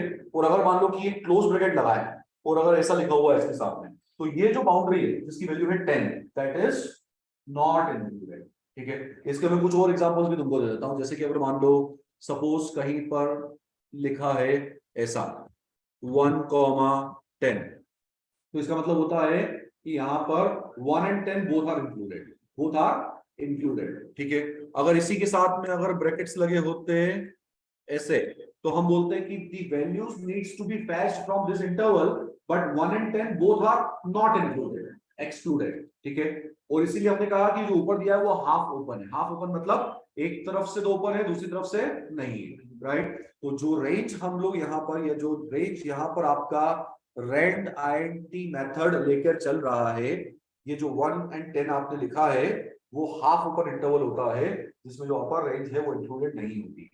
मतलब कि कभी भी जो नीचे जो मैट्रिक्स आप बना रहे हो उसमें 10 एज रैंडम नंबर नहीं आने वाला है, वो वैल्यूज आएंगी बिटवीन 1 एंड 9। ठीक है, मतलब इसको हम जस्टिफाई भी कर सकते हैं कैसे। मान लो कि मैंने यहाँ पे 10 की जगह ले लिया 2। अब बताओ कितने नंबर्स हैं इंटीजर्स इसमें, दो। वो दो इंटीजर्स कौन से हैं, 1 एंड 2। लेकिन साथ साथ में हमने ये बोल दिया कि यार ये तो हाफ ओपन है, मतलब 2 इंक्लूडेड नहीं है। मतलब कितने इंटीजर बचे, एक। अरे एक ही बचा, कौन सा है वो, 1। तो अगर सिर्फ 1 ही बचा और तुम बोलोगे 1 में से एक इंटीजर रेंडमली चुन के लाओ, तो क्या लाएगा हर बार, 1 ही लाएगा। तो अगर मान लो मैं ऐसा करके इसको एग्जीक्यूट करूं तो मेरी मैट्रिक्स देखो क्या आ रही है, और हर बार यही लाएगी। इसका मतलब ये होगा जो रेंज आपने दी है उस रेंज में एक ही वैल्यू कंटेन है, that value is 1 only, 2 is excluded, right. तो इसीलिए यहां पर हमें इस सिचुएशन में कभी भी 10 इसमें इंक्लूडेड नहीं मिलेगा, बाकी एलिमेंट्स आपको मिलते चले जाएंगे। ठीक है, और ये कुछ नया नहीं है, ये तो हम कई बार बोलते आए, जब हमने रेंज भी पढ़ी थी तो भी हम ये बोलते थे। आज जो अरेंज पढ़ा था उसमें भी यही बोला था कि जो लास्ट नंबर होता है वो इंक्लूडेड नहीं होता। And same thing is applied here as well. Fine, ठीक है, बढ़ते हैं आगे अगले केस पे। और अगला केस क्या है, अगले केस में फंक्शन बदल गया है, और उस फंक्शन में अगर देखोगे तो एनपी में रैंडम, रैंडम में RAND फंक्शन, और उस फंक्शन के साथ में आपने दे दिया यहाँ पर 3x3। ठीक है, इसमें और कुछ देने की सुविधा उपलब्ध नहीं है। RAND फंक्शन जो है वो सीधे सीधे ये बोलता है from this half open interval 0 to 1 it is going to bring up the values, जितनी भी आप चाहोगे उतनी। मतलब कि यहां से आपको जितनी भी वैल्यूज आप चाहते हो, जैसे ये 3,3 तो इंडिकेट कर रहा है कि आप एक 3x3 का एक अरे बनाना चाहते हैं। ठीक है, 3 रो 3 कॉलम। लेकिन तुम बोलोगे हमने यहाँ पे तो दिया ही नहीं रेंज कि कहां से वैल्यूज आएंगी। तो RAND की एक खासियत है कि वो रेंज आपसे पूछता ही नहीं, वो एक अपनी रेंज के लिए काम करता है, and that range is from 0 to 1, that's it, where 1 is not included, right. तो इस वाली रेंज पे बाकी वर्किंग सेम। इस वाली रेंज पे अगर चल के हमने मान लो ये फंक्शन को बनाया, अरे बनाया, और इसको एग्जीक्यूट किया, तो हमारे पास में इस तरह की मैट्रिसेस आएंगी। देखो नीचे टर्मिनल पे all values between 0 and 1, fine, and random every time different values. ठीक है, तो this way we can use concept of random numbers for creating the arrays as well. Arrays को क्रिएट करने के लिए रैंडम नंबर का concept भी use कर सकते हैं। ठीक है, this is the way. Any doubt in this, कोई समस्या, चले आगे। बढ़िया, एक और तरीका अरे बनाने का। तो इस बार अरे बनाने के लिए हम फिर एक और मेथड यूज कर रहे हैं, उस मेथड का नाम है फ्रॉम फंक्शन।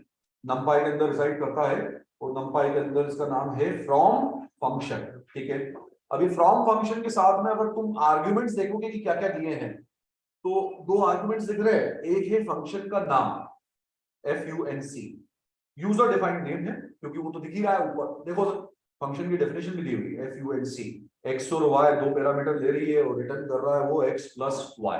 ठीक है, और दूसरा जो आर्ग्यूमेंट है फ्रॉम फंक्शन में वो है ये, जो है दरअसल शेप ऑफ द अरे दैट यू वांट।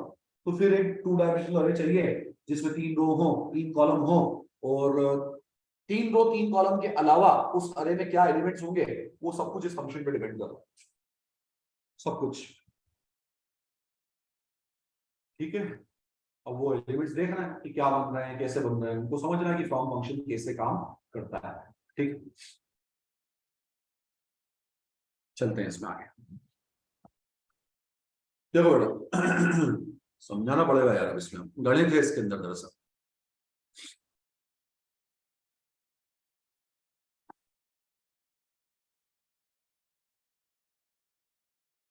डिस्कम्फर्ट है इसके साथ।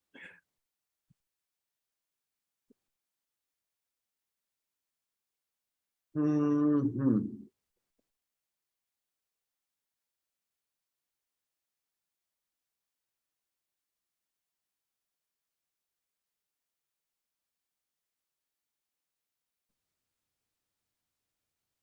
ध्यान देना,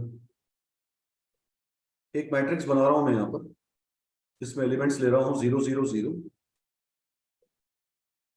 1 1 1 2 2 2। ठीक है, एक और मैट्रिक्स बना रहा हूं जिसमें कॉलम वाइज अब ले रहा हूं 0 0 0 1 1 1 एंड थर्ड कॉलम इज 2 2 2। आप सिर्फ इतना मुझे बता दो, इन दोनों को अगर ऐड करो, इन दोनों मैट्रिसेस को, तो मेरे पास जो रिजल्टेंट मैट्रिक्स आएगी उसमें क्या एलिमेंट्स आएंगे। करस्पॉन्डिंग पोजीशंस को ऐड करते हुए चलो बस। देखो यहां से 0 प्लस 0 क्या आएगा 0। आगे बढ़ो रो वाइज 0 प्लस 1 1 0 प्लस 2 2। ठीक है, आगे बढ़ो 1 plus 0 1 1 plus 1 2 1 plus 2 3 2 plus 0 2 2 plus 1 3 और 2 प्लस 2 4। ठीक है, ये जो रिजल्ट आया है इसको अपन जांचते हैं। इस प्रोग्राम को मैं अभी हाल फिलहाल एग्जीक्यूट करवाऊंगा और एग्जीक्यूट करवा के देखता हूं कि क्या मिल रहा है हमें। बात करते हैं इसके एग्जीक्यूशन पे, पहले रिजल्ट देखें। Are we getting the same result that I have done here? जो कैलकुलेशन यहां किए थे वही आ रहा है क्या वहां पर? नीचे देखो टर्मिनल पे, यहाँ 0 1 2 1 2 3 2 3 4। ठीक है, ये यहाँ आ रहा है 0 1 2 1 2 3 2 3 4। ठीक है, अब एक काम करता हूं, लिखे रहने दो उसको यहाँ पर। अभी इसको मैं आपके लिए एक बार डिबग भी कर लेता हूं कि डिबग करें, देखें प्रोग्राम कैसे काम कर रहा है, क्या इन्वॉल्व है इसके अंदर। यहाँ पे आए सबसे पहली स्टेप पे अरे बनाने की कोशिश में, ये फ्रॉम फंक्शन यहाँ पर जो है वो चल रहा है। FUNC जरूर कहीं ना कहीं से कॉल होगा इसके अंदर। एक बार मैं एक स्टेप आगे गया, FUNC कॉल हो गया। ठीक है, इस फंक्शन के अंदर गया हूं, मैं सिर्फ ये देखना चाहता हूं कि x और y के अंदर क्या है जिसका समेशन यहाँ पर होने वाला है। तो इसके लिए मैं गया डीबग कंसोल पे, और डीबग कंसोल पे जाकर मैंने यहाँ पर एक बार लिखा x और एक बार लिखा y। ध्यान दो, क्या x और y के अंदर वही मैट्रिसेस है जो हमने ऊपर लिखी थी इनपुट के तौर पे। x के अंदर है 0 0 0 1 1 1 2 2 2, और y के अंदर जो है कॉलम वाइज देखो 0 0 0 1 1 1 2 2 2। ठीक है, इसीलिए वहां पर रिटर्न चल रहा है x प्लस y का। उन दोनों को ऐड करके रिटर्न करके ARR में स्टोर करवाया जाएगा प्रोग्राम के अंदर। That's why you are getting this result. ठीक है, अब इसको समझते हैं। अभी तक सिर्फ देखा है, अब समझेंगे कि ये क्या चल रहा है और कैसे चल रहा है।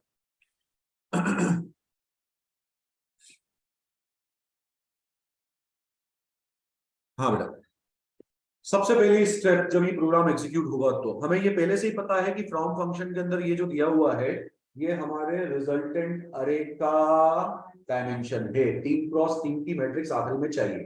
ठीक है, पर जैसे ही आपने यहाँ पे 3 क्रॉस 3 दिया तो वैसे ही इंटरप्रेटर यहाँ पर क्या करता है, 2 इनपुट मैट्रिक्स तैयार कर देता है अंदर, और उनके भी डायमेंशन होते हैं 3 क्रॉस 3 दोनों के। एक का नाम आप जो है वो यहाँ पर मान लो होता है x, और दूसरी का नाम मान लो अब क्या होता है y। अभी मान लो वहां पे कुछ और लिखते तो कुछ और भी हो जाएगा, कोई दिक्कत नहीं है। तो 2 मैट्रिसेस सिस्टम अंदर तैयार करता है उसी ऑर्डर की जो आपकी रिजल्टेंट मैट्रिक्स का ऑर्डर आप एक्सपेक्ट कर रहे हैं। ठीक है, और पहली वाली मैट्रिक्स में सिस्टम अंदर स्टोर करता है वैसे एलिमेंट्स जो मैंने अभी लिखे थे। क्या? All zeros in first row, all ones in second row, all two in second और इन द थर्ड रो। हम ये डायमेंशन बदल के भी इस एग्जांपल को एक बार और डिस्कस करेंगे। ठीक है, अभी हाल फिलहाल 0 0 0 1 1 1 2 2 2 ये पहली मैट्रिक्स है।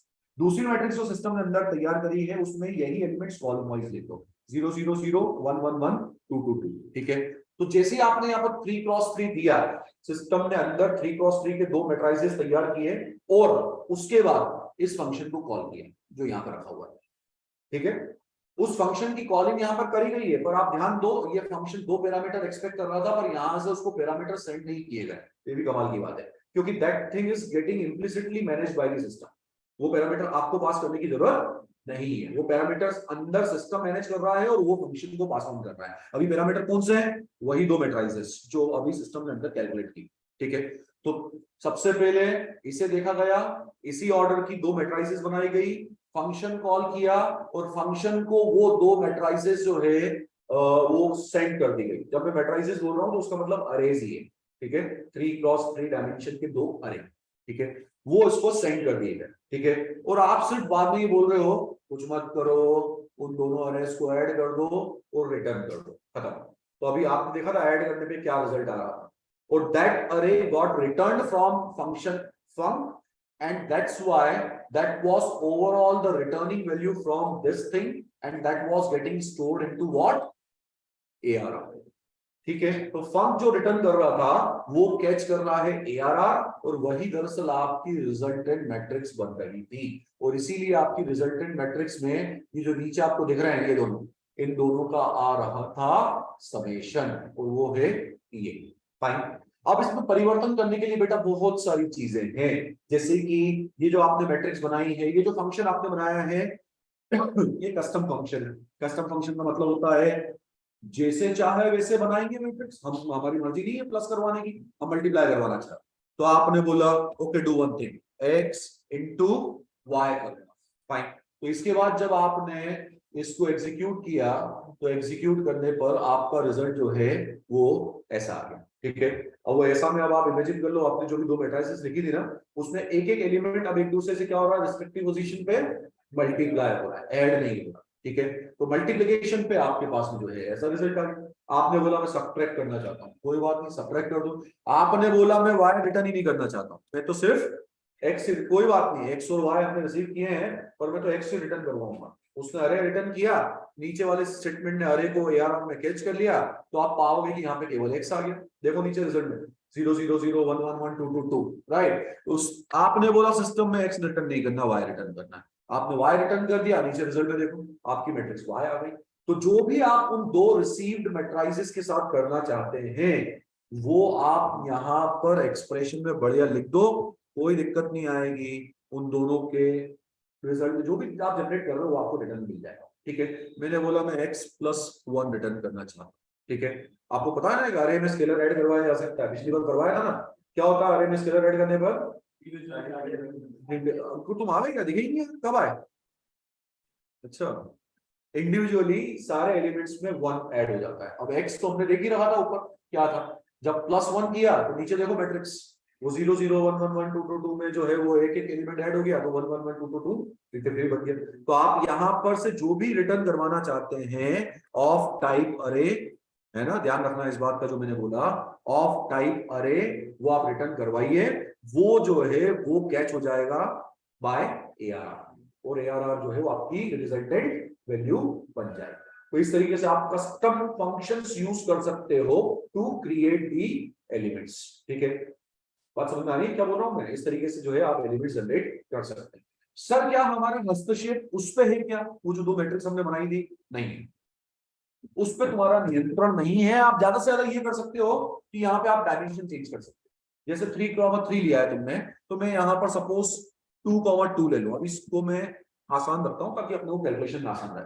तो 2,2 अगर ले लूंगा इस केस में, तो 2,2 का मतलब होता है 2 × 2 की मैट्रिसेस है 2।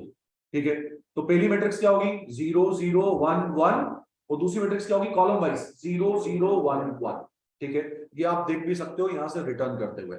एक्स रिटर्न किया तो हमें पहली मैट्रिक्स दिख जाएगी यहां से, ये रही। ठीक है, और वाई रिटर्न किया तो ये हमारी दूसरी मैट्रिक्स आ जाएगी। अब इनके साथ जो करना है करो। ठीक है, डायमेंशन स्क्वायर नहीं लेना है, रेक्टेंगुलर लेना है तो वैसे ले लो। यहाँ पे तुमने सपोज इस बार ले लिया 2,3, नहीं लेना 2 2 3 3, मुझे तो रेक्टेंगुलर मैट्रिक्स बनानी है। नंबर ऑफ रोज 2 है, कॉलम्स 3 है इस बार। ठीक है, तो जो मैंने शुरू में बोला था वो याद रखो, जो भी आपकी रिजल्टेंट मैट्रिक्स का डायमेंशन आपने सोचा है उसी डायमेंशन की पीछे दो मैट्रिक्स क्रिएट होगी, उसी डायमेंशन की। इसका मतलब हो गया कि सिस्टम ने पीछे दो मैट्रिसेस क्रिएट करी हैं, इस बार उन दोनों का डायमेंशन क्या है 2 × 3। ठीक है, अगर 2 × 3 डायमेंशन है तो फिर जो पहली मैट्रिक्स है उसमें एलिमेंट्स क्या है यहाँ पर 0 0 0 1 1 1, और दूसरी वाली मैट्रिक्स में 0 0 1 1 देन 2 2। ठीक है, इसको अब चेक कर लेते हैं। सबसे पहले y को चेक कर लो, तो यहाँ पे आपको मिल रहा है 0 0 1 1 2 2। आप अगर x को चेक करने जाओगे तो इस बार आपके पास में यहाँ पे आ जाएगा 0 0 0 1 1 1, राइट। तो system is having own its own specific way of creating those two matrices implicitly which are going to be passed to that custom function as parameters.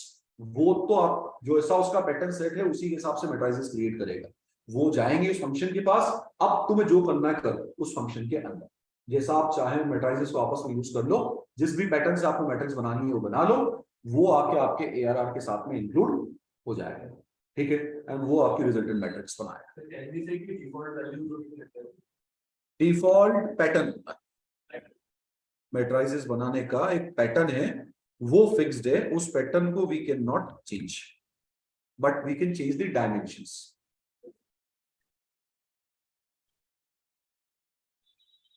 बोल बोल बोलना, अरे बोल दे यार जल्दी से फटाफट से, तो पीछे पर अभी क्या बोल रहे हैं, मुझे भी बोल दे, बोल वो भी बोला, हर्षित भी बोल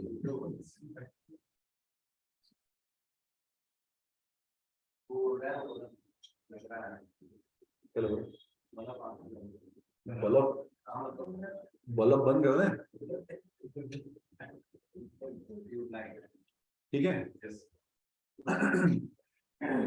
तो from function is also use for creating the arrays, ठीक है। तो take away of the program is की फ्रॉम फंक्शन को भी अरेज बनाने के लिए यूज किया जा सकता है। तो पीछे पीछे की 4-5 प्रोग्राम याद करते चले जाओ, बहुत सारे तरीके सीख लिए अरेज बनाने के हमने, ठीक है।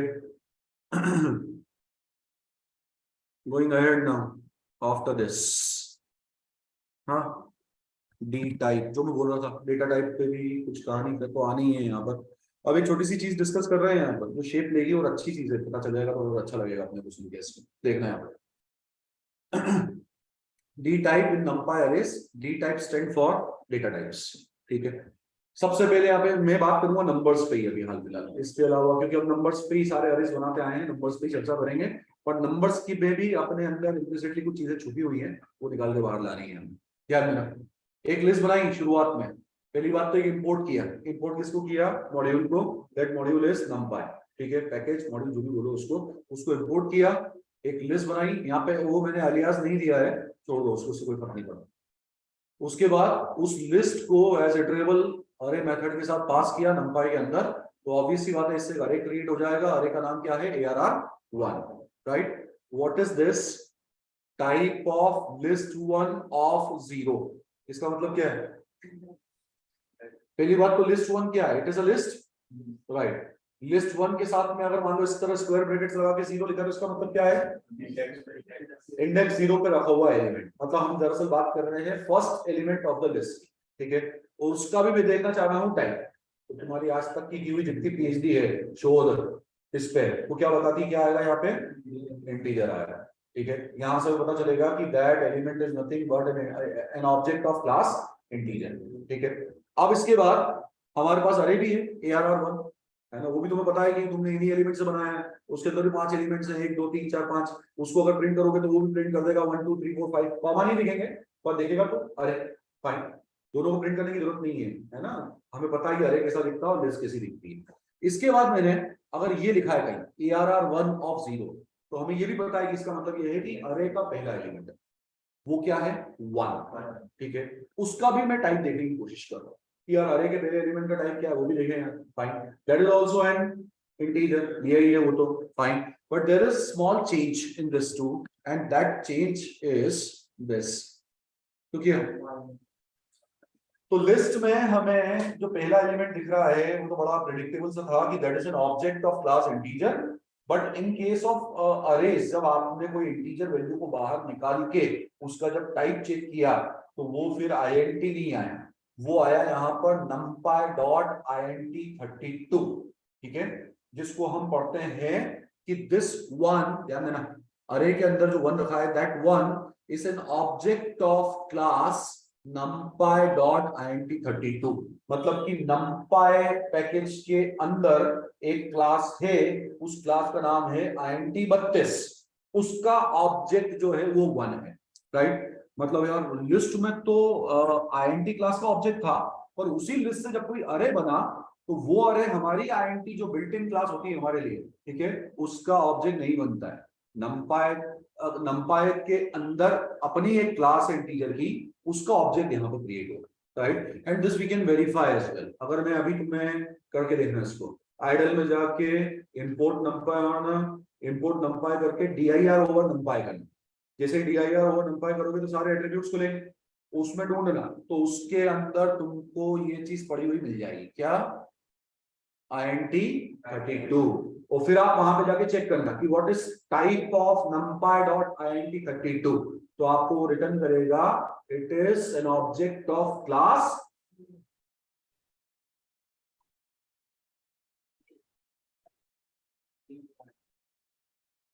It is very good, it is an object of class type.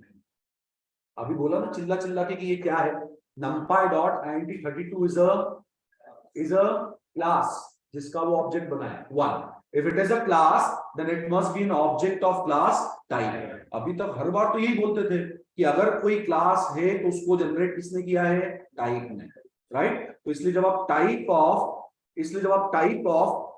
numpy.int32 देखोगे तो आपको रिटर्न करेगा it is an object of class type, ठीक है, which will justify that it is a class which is residing inside numpy, ठीक है। तो ये दोनों अलग अलग आइटम है यार। हमारी जो नॉर्मल आईएनटी क्लास होती है ना उसके ऑब्जेक्ट्स नहीं होते अरेज के अंदर, ठीक है, होते तो इंटीजर्स ही हैं लेकिन उसके ऑब्जेक्ट नहीं होते। numpy की जितनी कोडिंग लिखी हुई है पीछे, ठीक है, वो सारी की सारी कोडिंग जो है वो लिखी हुई है सी में, ठीक है। और ये जो INT32, INT64, INT16, INT8 ये जितने भी डेटा टाइप्स है ये सब सी के डेटा टाइप्स, पाइथन के नहीं है।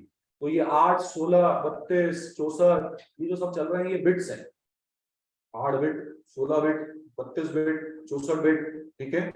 8 बिट बराबर 1 बाइट, ठीक है। 8 बिट्स को जोड़ देते हैं तो वो 1 बाइट बनता है, ठीक है। अगर मैं यहाँ पे तुमसे पूछूंगी 32 बिट है तो कितने बाइट्स हैं, 4 बाइट्स है, ठीक है। इसमें 32/4 कितना होगा, 32/8 कितना होता है, हाँ, तो 32/8 कितना हो गया, हाँ 4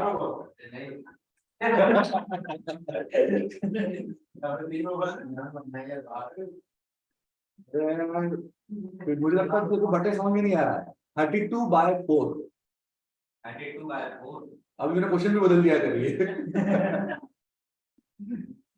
सॉरी यार। 32/8 कितना होगा,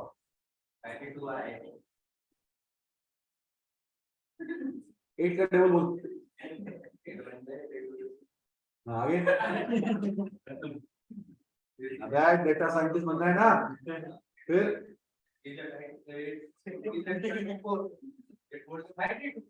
वेरी गुड। तो 32/8 कितना हुआ, 4। मैं भी तो वही पूछ रहा हूँ, मैंने कहा बोला गलत बोला, तो मैंने कहा बोला आपको क्या गलत बोल। तो अगर यहाँ पे लिखा है 32 बिट्स तो वो है 4 बाइट्स। वेरी गुड, शाबाश, सब समझता है तो।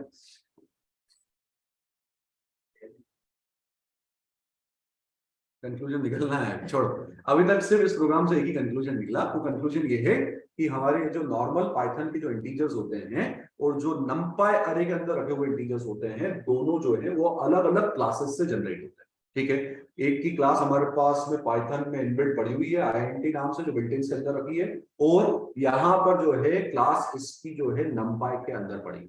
और ये जो है numpy में बाय डिफॉल्ट कोई भी अगर इंटीजर कंटेंट है तो वो कौन सी क्लास का ऑब्जेक्ट है, वो INT32 का ऑब्जेक्ट है। फाइन, अब मैं एक काम कर रहा हूँ यार, एक प्रोग्राम बना रहा हूँ, उस प्रोग्राम के अंदर अगर तुम देखोगे, यहाँ देना ध्यान देना, अभी ऊपर की स्टोरी समझते हैं पूरी। अभी इंपोर्ट किया numpy को एज NP, फाइन, और उसके बाद में हमने एक लिस्ट ले ली, वो ये रखी लिस्ट 1 नाम से।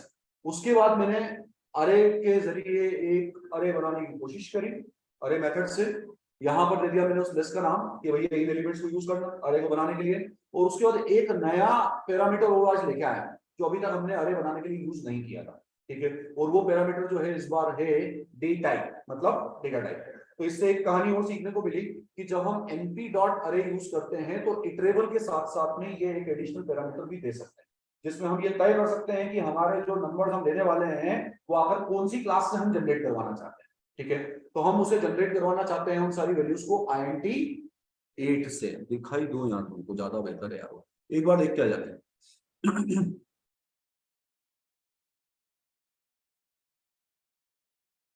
इंपोर्ट numpy, ठीक है। इंपोर्ट करने के बाद में अब मैं उसको dir लगाऊंगा तो चलो लगा ही लेते dir ओवर व्हाट numpy, ठीक है।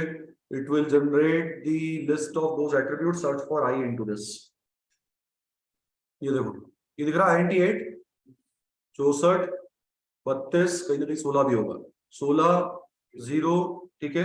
ये जितने भी तुम्हें आइटम्स यहाँ दिख रहे हैं रखे हुए, इन तमाम आइटम्स की बात कर रहे हैं अभी यहाँ पे, इन एट्रीब्यूट्स की बात कर रहे हैं वहां पर, ठीक है। इनमें से किसी एक को उठा लिया रेंडमली मैंने, type of numpy dot, suppose जो हम यूज करने वाले हैं उसी की बात कर लेते हैं, INT8 क्या आया नीचे, क्लास टाइप, मतलब कि ये क्लास है, कुल मिला के ये समझ में आया, ठीक है। तो ये INT8 16 32 64 they all are classes which are used for creating the numeric or integer objects of the arrays.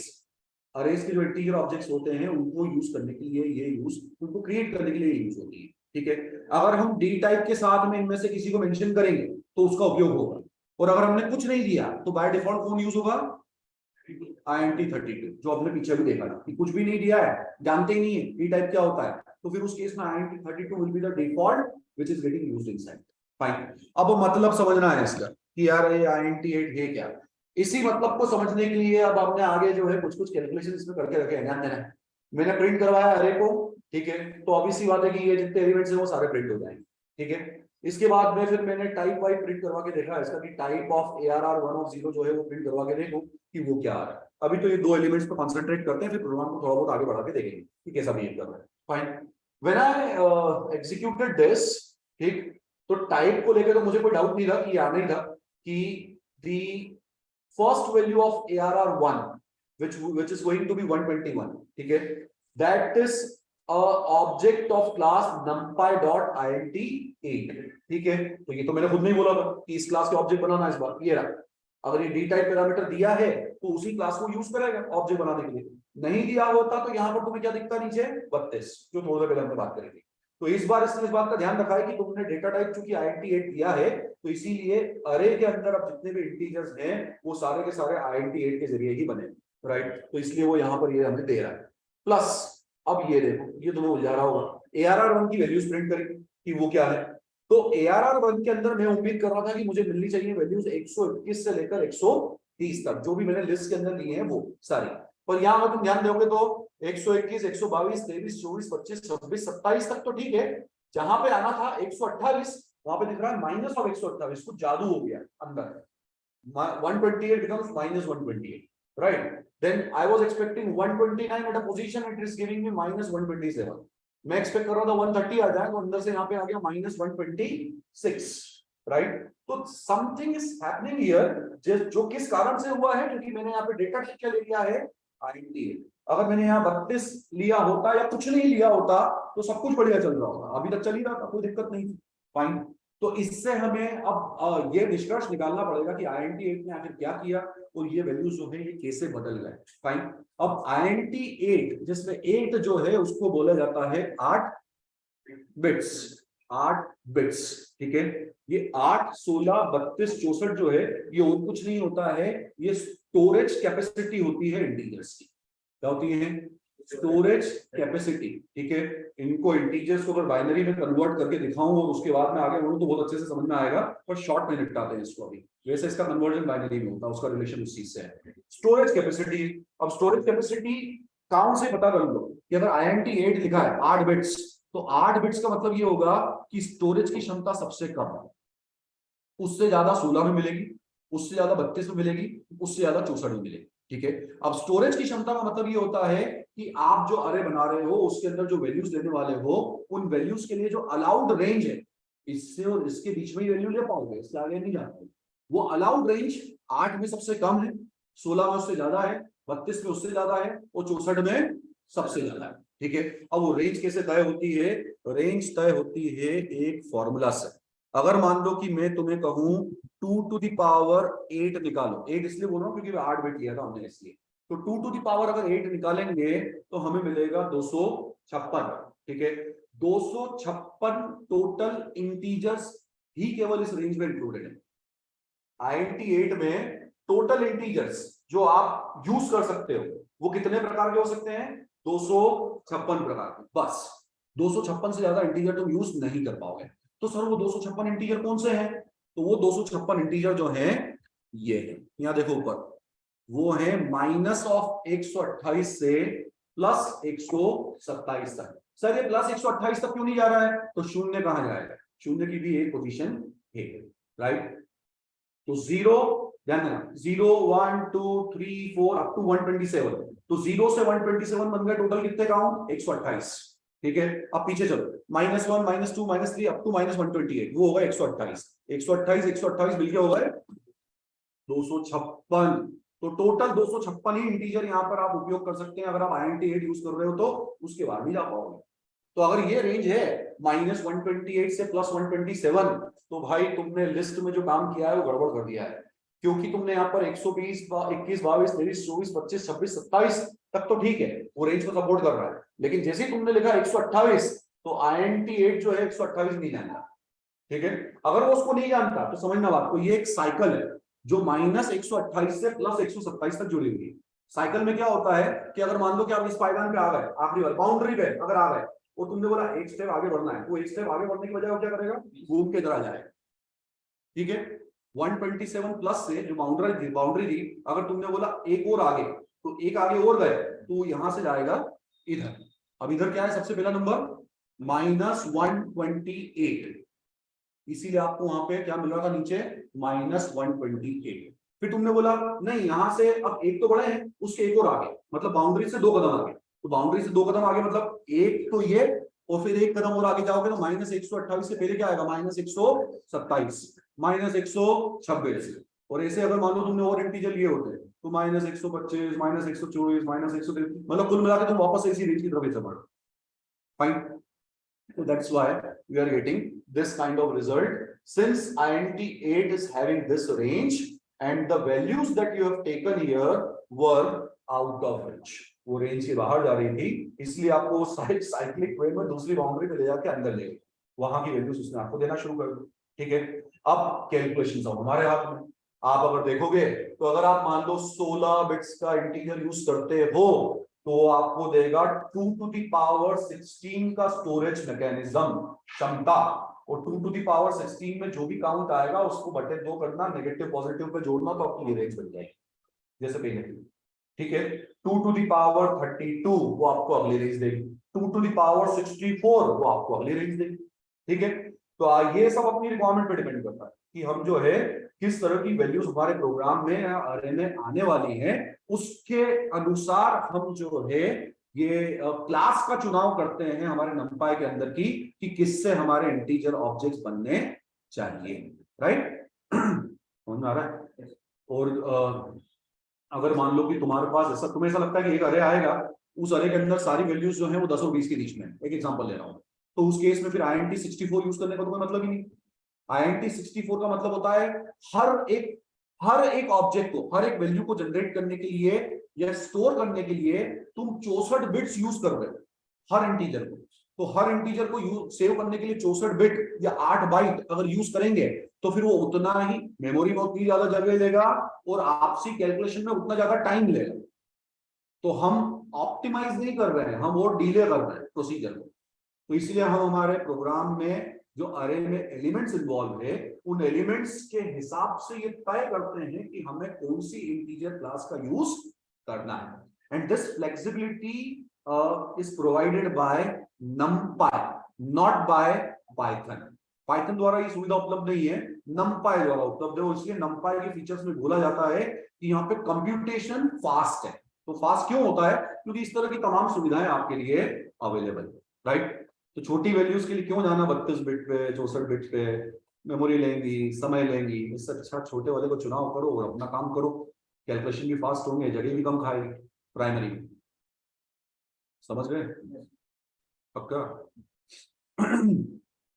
जो पाइथन का इंट है वो कितने बाइट का? आई गेस 32 का होना चाहिए डिफॉल्ट वो भी। बाकी तुम वो करके देख लेना। वैसे 32 नहीं होगा, 64 ही होगा। इन दोनों में से कोई एक का चुनाव होना चाहिए। वो कैसे चेक करेगा ये भी देखो बता देता हूँ, मैं एक जरिया बता देता हूँ। ये जो वैल्यूज हमने लिए ये वाली, इन वैल्यूज को स्टोर करवा के देख लें। अगर मान ले कि इस रेंज की वैल्यू पाइथन की तरह नॉर्मल इंटीजर ऑब्जेक्ट में चले गई, देख गए, तो समझ जा कि वो 64 बिट का है। बस बहुत ही आसान, ठीक है। बड़े आगे इसमें गए अगले प्रोसीजर पे। बाकी तो कुछ खास नहीं है, अगर तुम कॉन्सेप्ट समझ गए हो तो ये चीजें बड़े आसानी से समझ आ जाएगी। क्या किया है मैंने यहाँ पे ARR1 7 + 1, इसमें अंतर नहीं आएगा ना, ध्यान देना अभी क्या बोला मैंने। ARR1 of 7 + 1 क्या होगा यहाँ पे, ARR1 of 7 पहले काउंट करो यार, मैं खुद भी इसमें देखना चाह रहा हूँ कि क्या आएगा इसमें। व्हाट इज ARR1 of 7, मतलब कि अरे के 7वें इंडेक्स पे कौन सी वैल्यू है, 0 1, ये लिस्ट में देख रहा हूँ, अरे मेरा यहाँ पे डिस्प्ले नहीं है, 0 1 2 3 4 5 6 7, 128 सोड है वहां पर, ठीक है। उसमें क्या ऐड किया, 1 ऐड किया, वो रिजल्ट ही जांचना है कि वो क्या आ रहा है, बिल्कुल बराबर जैसा एक्सपेक्टेड था वही हुआ। क्या हुआ, उसमें से भी रिजल्ट निकल के हमारे INT8 के हिसाब से रिजल्ट आया। तो इसका मतलब ये हो गया कि अगर INT8 लिया है और अगर आपके अरे के अंदर रेंज के बाहर के अगर वैल्यूज या इंटीजर्स अगर स्टोर्ड हैं, तो आपके अरिथमेटिक ऑपरेशंस जो हैं वो भी फिर एम्बिग्यूअस रिजल्ट जनरेट करेंगे, अपेक्षा अनुसार वहां से रिजल्ट आपको नहीं मिलेगा। तो फिर एक कॉशियस होकर हमें काम करने की आवश्यकता है कि जैसी हमारी रेंज वैसी क्लास का चुनाव, ये रहना बहुत जरूरी है, right. And this what is this, इसको भी चेक करो यार, क्या लिखा है यहाँ पे, ARR1.item_size, ARR1.size, ये बाइट्स के टर्म में रिटर्न करेगा, ठीक है, कोई दिक्कत नहीं है इसमें।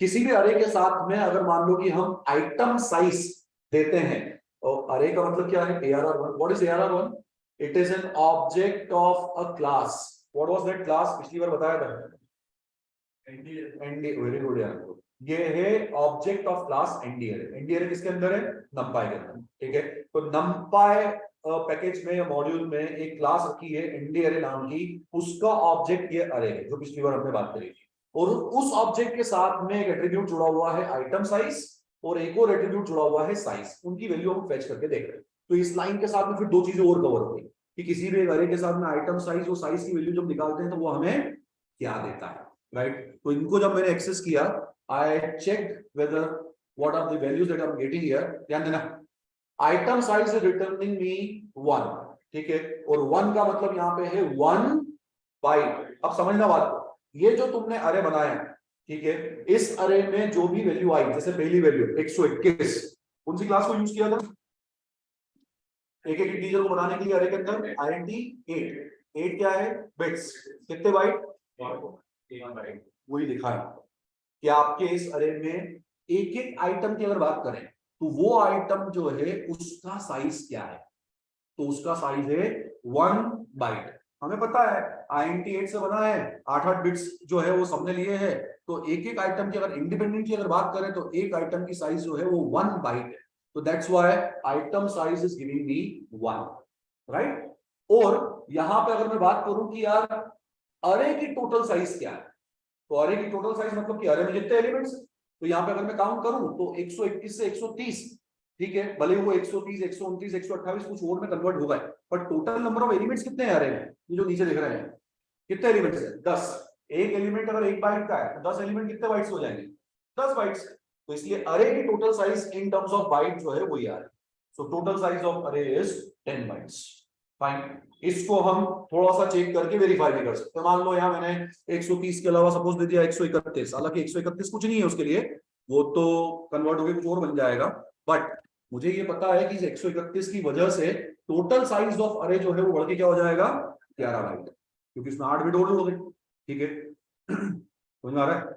या फिर मैं एक चेंज और कर लूं, वो चेंज ये है कि यहाँ पे INT8 की बजाय यहाँ पर मैंने INT16 कर दिया इस बार। अब अरे क्या होगा कैसा होगा उसको छोड़ो, अरे तो बहुत बढ़िया चल जाएगा, क्योंकि 16 की जो रेंज है ये रहेगी -32768 से 32767, उसमें ये हमारे सारे एलिमेंट्स आते हैं। तो इसका मतलब ये होगा कि जितने एलिमेंट्स लिखे हुए हैं यथावत सारे सेम एलिमेंट्स आ जाएंगे, अब कोई दिक्कत नहीं आएगी। सवाल ये आता है कि आइटम साइज क्या है इन टर्म्स ऑफ बाइट्स, इस वुड बी 2, क्योंकि एक एक एलिमेंट को स्टोर करने के लिए इस बार लग रहे हैं 16 बिट्स। 16 बिट्स मतलब कितने बाइट्स, 2 बाइट, ठीक है। तो यहाँ पर आइटम साइज में आना चाहिए 2, राइट। उसके बाद में टोटल नंबर ऑफ एलिमेंट्स, इसको हटा दो यहाँ से, कैलकुलेशन में आसानी रहेगी। टोटल एलिमेंट्स कितने हैं अरे के अंदर, 10, ठीक है, 10 गुणे 2 कितना आएगा 20 बाइट्स, वेरी गुड। आखिरी कैलकुलेशन देख लो उसके कितने आ रहे हैं, 2 और 10, 10 तो गड़बड़ है, 10 नहीं आना चाहिए। It must comes out as 20। चलो कुछ होगी एम्बिग्यूटी यार इसमें, भूल जाओ उसको। क्या दिया हुआ है, अरे साइज संभव है, नंबर ऑफ एलिमेंट्स। अपन ने पिछली बार अरे 1.size पढ़ा था ना, एट्रीब्यूट वो क्या दे रहा था, नंबर ऑफ एलिमेंट्स दे रहा था ना, हाँ तो वो नंबर ऑफ एलिमेंट्स, भूल जाओ उसको। दूसरी जो चीज सिखाई उसको कट्टर्स साइड में करो उसको। Item size is what we are having here, size is returning number of values. So item size becomes 2 here, 2 bytes, since we have taken here 16 bits for every count। और ऐसे ही फिर हर्षित अगर 32 ले लेंगे तो आइटम साइज जो है वो रिटर्न कर देगा। हाँ INT 32 क्लास ले 4, 64 ले लिया तो क्या रिटर्न करेगा 8। वेरी बढ़िया, शाबाश। यहाँ पे इसको करेक्ट कर लें ताकि आगे समझ सकें। चुप, तू उसे क्यों कंफ्यूज करने में लगा हुआ है यार। चलो ठीक है, तो ये पूरी कथा थी। इस कथा में हमें ये पता चला कि नंपाई के अंदर इंटीजर्स को क्रिएट करने के लिए मल्टीपल क्लासेस के ऑप्शंस अवेलेबल हैं।